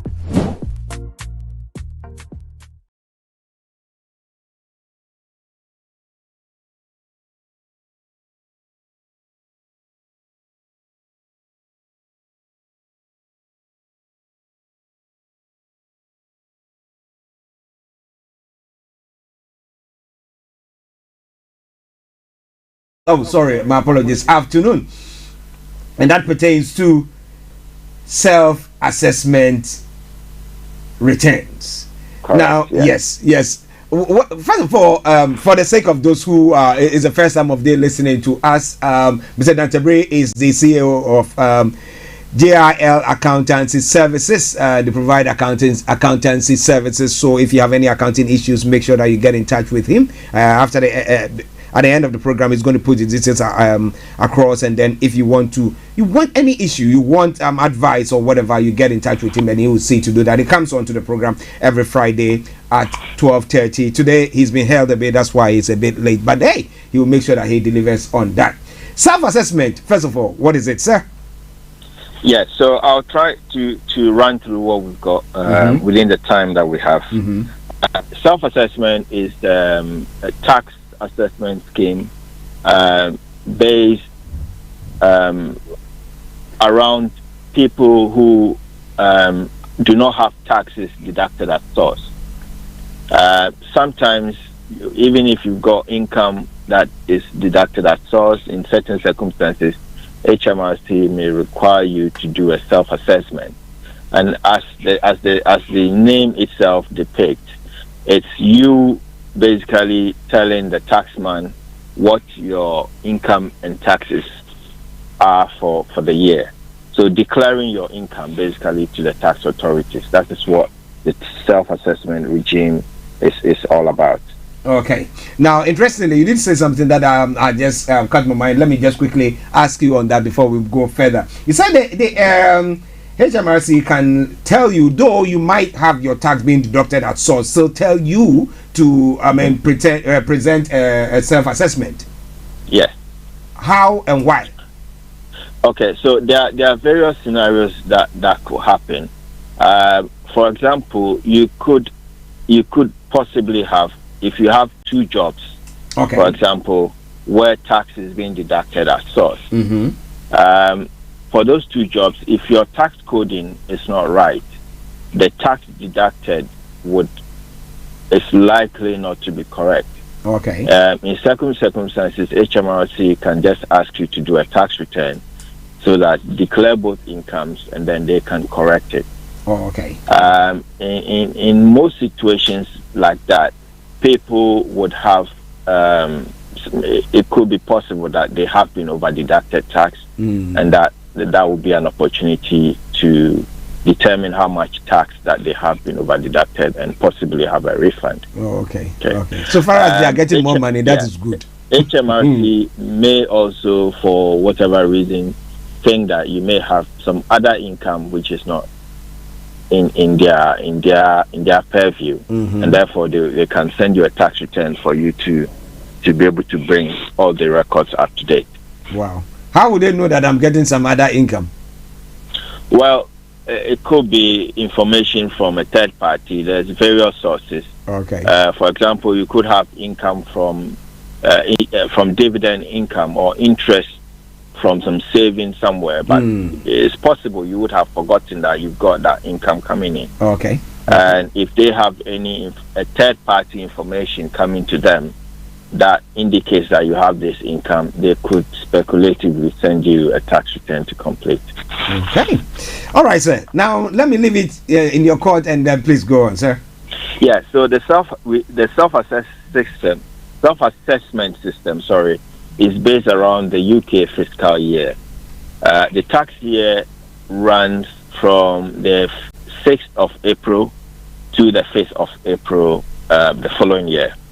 So, for example, for the year 6th of April 2018 to the year 5th ending 5th of April 2019, if you have a tax return to complete, you have to submit this tax return within 9 months, and 9 months ending the 31st of January the following year. So for these dates that we're looking at, the deadline for submitting the tax return is online is 31st of January 2020. If you are not doing an online filing and you have to file by paper, you prefer to file by paper, then you'd have to do this earlier, which is the 31st of October 2019. So these are the deadlines for filing. Okay. If there's any tax to pay, then you also need to make the payment by the 31st of January each year. Wow. Okay. Yeah, so these are the deadlines that we are looking at. Okay. Now, who must send in a tax return? If you may be self-employed or have income that is not taxed at source, if that income is less than, well, if you're self-employed and your income is less than £1,000, you are exempted. HMRC exempts you from filing a tax return. So, which means that indeed they don't even want to know, or they don't need to know. If you have income less than £1,000, is it £1,000 a month or £1,000 a year? £1,000 a year. A year. £1,000 a year. Okay. Not £1,000 a month. Yeah. So if you have income less than £1,000, then you don't have to do a self-assessment return and declare it. Any other income, you definitely have to. If you have money coming in from a rental property, then you need to do a self-assessment tax return. Those who receive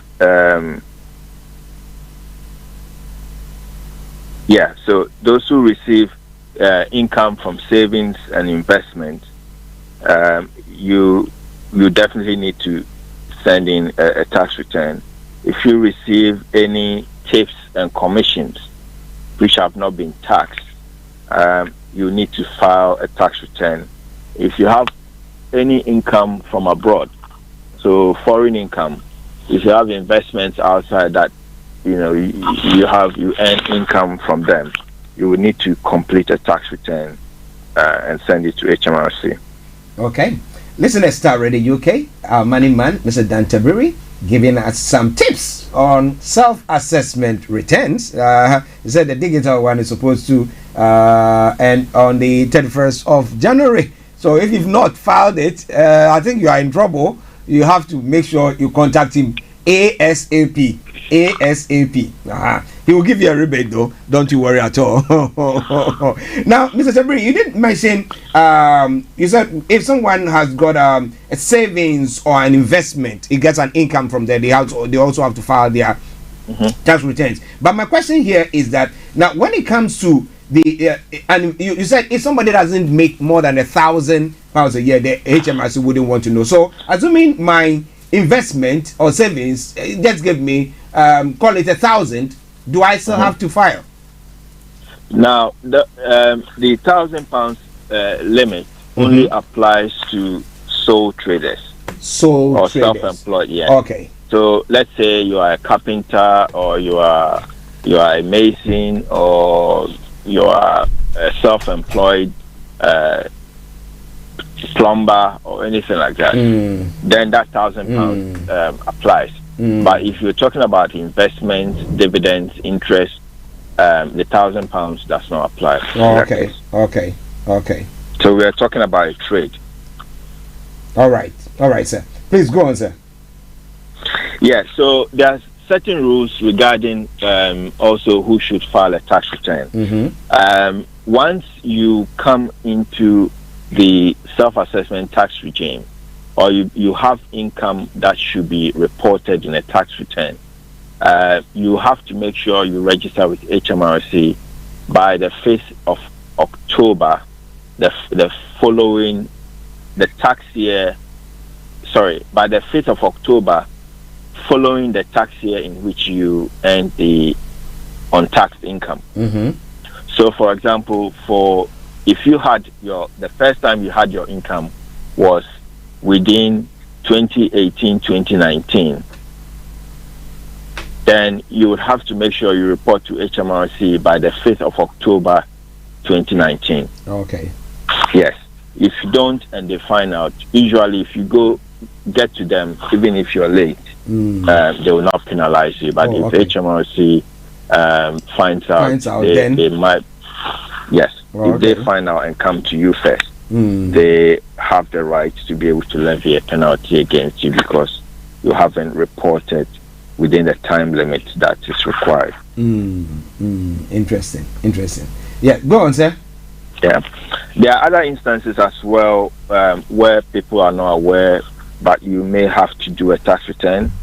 So if you receive child benefit and your income is over £50,000, okay, you automatically would have to do a tax return because parents or guardians who receive child benefits, if their income goes over 50,000, the child benefit reduces up until I think they earn about 60,000. So if you are claiming this amount, then you would have to file a tax return so that HMRC can determine whether you would have to pay some money back to them or not. Okay. So these are some of the circumstances where, even though you may have only solely employment income, but HMRC can send you a tax return to complete. And once you receive a tax return, you definitely have to submit them by the deadline. If you don't submit them, there are penalties, automatic penalties, which hit you after the 31st of January if you haven't submitted your deadline, your tax return. And these penalties are £100 for the first 6 months, and if you haven't submitted it after 6 months, it start piling up at £10 a day. So these penalties can really increase if you fail to file a tax return and you turn a blind eye. I have seen a lot of people, a lot of clients who see those brown envelopes and never open them. And by the time one day they decide, okay, let me just open this and see, penalties have gone up to about 1,200, and they are wondering, So it's absolutely important that you keep an eye on those brown envelopes and check to make sure there are no nasty letters which are sitting idle. And these penalties are very, very difficult to appeal. So it's important that we all, be on the ball when it comes to self-assessment tax return. Okay. Now, assuming someone is listening to us and then they think, oh, I need to do that, but they don't have a clue. At times, some of this, it's not everybody who is more, good when it comes to filling forms and doing all that stuff. Now, how do they do? How do they go by it? Well, that is why we have a job. So I would urge you to give me a call if you find yourself in such a situation or you have income that you're not sure whether you should be declaring this or it's absolutely important that you speak to a professional person for advice. It's better to ask than to sit idle and not do anything and then have a nasty surprise at some point in the future. If you speak to me, I will be able to look at your circumstance and tell you what you need to do in terms of registry. If you have to register for self-assessment, it's a very simple process that can be done. You can go online. I can show you. Go online and do it yourself. And if you need help to do it, I'm more than happy to assist you as well. Wow. Okay, listen to Starr Radio UK. Mr. Tabiri, what else do we have? Well, basically, that is a self-assessment tax return. I wouldn't want us to go any further other than what we've discussed. We've discussed the penalties. We've discussed who should register and when you should register by. I'd urge everybody to check if you have a tax return to complete and you haven't done so, you have 7 days, 6 days and some hours to be able to file this. So avoid £100 penalty. If you have £100 that instead of paying as a penalty to the taxman, I advise you to just give it to a charity. It's more beneficial that way. Or get in touch with the accountant, Mr. Tabiri. Exactly. Yes, and he will help you to use that money judiciously. Now, before we go, there's one question that has come through. The person is asking that you did mention that by the 31st you have to pay whatever tax that you are owing the HMRC as well. So Correct, if I'm filing by the 31st of this month, that's in 7 days time, do I have to make the money available as well and file it together? Yes, so you file the tax return and you pay the tax return. You pay the tax that you have to pay. Okay. You file it and then pay it. You file it and pay it, yes. Oh, okay. I so thought both deadlines are the same. Wow. Both deadlines. If for any reason you are struggling to pay the tax, the best thing to do is to file the tax return, call HMRC and try and arrange some form of installment payment. Okay. To be able to pay the tax. Because if you file the tax return and you don't pay the tax, they are likely to charge you interest and penalties for non-payment of the tax as well. Yeah. Wow. So it's always good to be proactive on these things.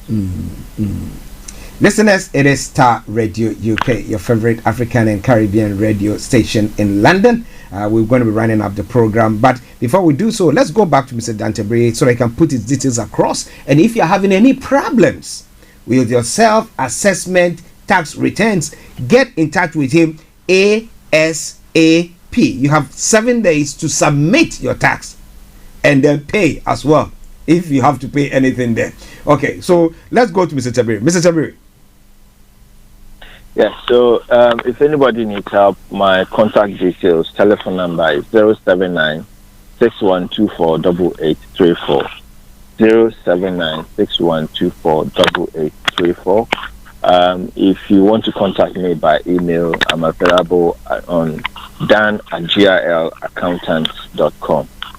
dan@glaccountants.com. And it's always accountants with an S. Okay. Mr. Tabiri, let's say thank you very much for this wonderful submission that you've done today, and I hope that you benefited from it. If you have not filed your taxes yet, yes, the government have extended it to the 28th of February. However, the other time I was having a chat with my financial gurus. This time around was Kojo D, and he was telling me that, well, you still have to pay your tax. You have to make sure that you have to pay it. If not, you'll be charged some interest on it. But well, they are the experts and they are telling you want more information, get in touch with them and they will help you on that front. So on that note, let me say thank you very much for tuning in today to listen to us. I'm going to running up the program. Well, come this evening, we should have an Afia Sawarakoto coming your way with the Afia show, and then tomorrow morning at dawn again we'll be having the Power Hour time, Command Your Morning with Reverend Michael Esiama, and then come Sunday I'll be bringing you the live chat broadcast from here on Starr Radio UK. So on behalf of my team, Mr. Francis Guy, my able producer, Felix all the way in Aberdeen, Kojo D, Mr. Frank Davis, and every one of you who tuned in this morning and who joined in the production and bringing you this program, Mr. Dan Tabiri, CEO of GL Accountancy Services, I say have a top of the day and enjoy this song from Ben Bracco, and it says Mary. That song ends and you don't hear from me. It's me, Archie. Say have a top of the day and a nice weekend. Bye-bye for now.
to Imara.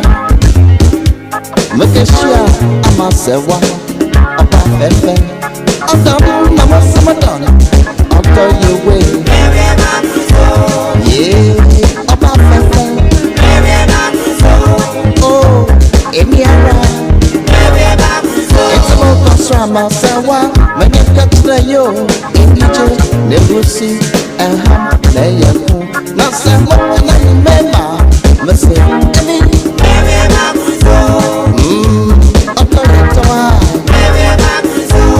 Oh, Emio. This is my Pakokra, Masatin, Murder Mibwa, Mopamata, Makamasa, shoulder. Sympathy of Santo, Emisi. Yeah, Emio. Tonyo, Agoria Tawa, Mary Maguzo.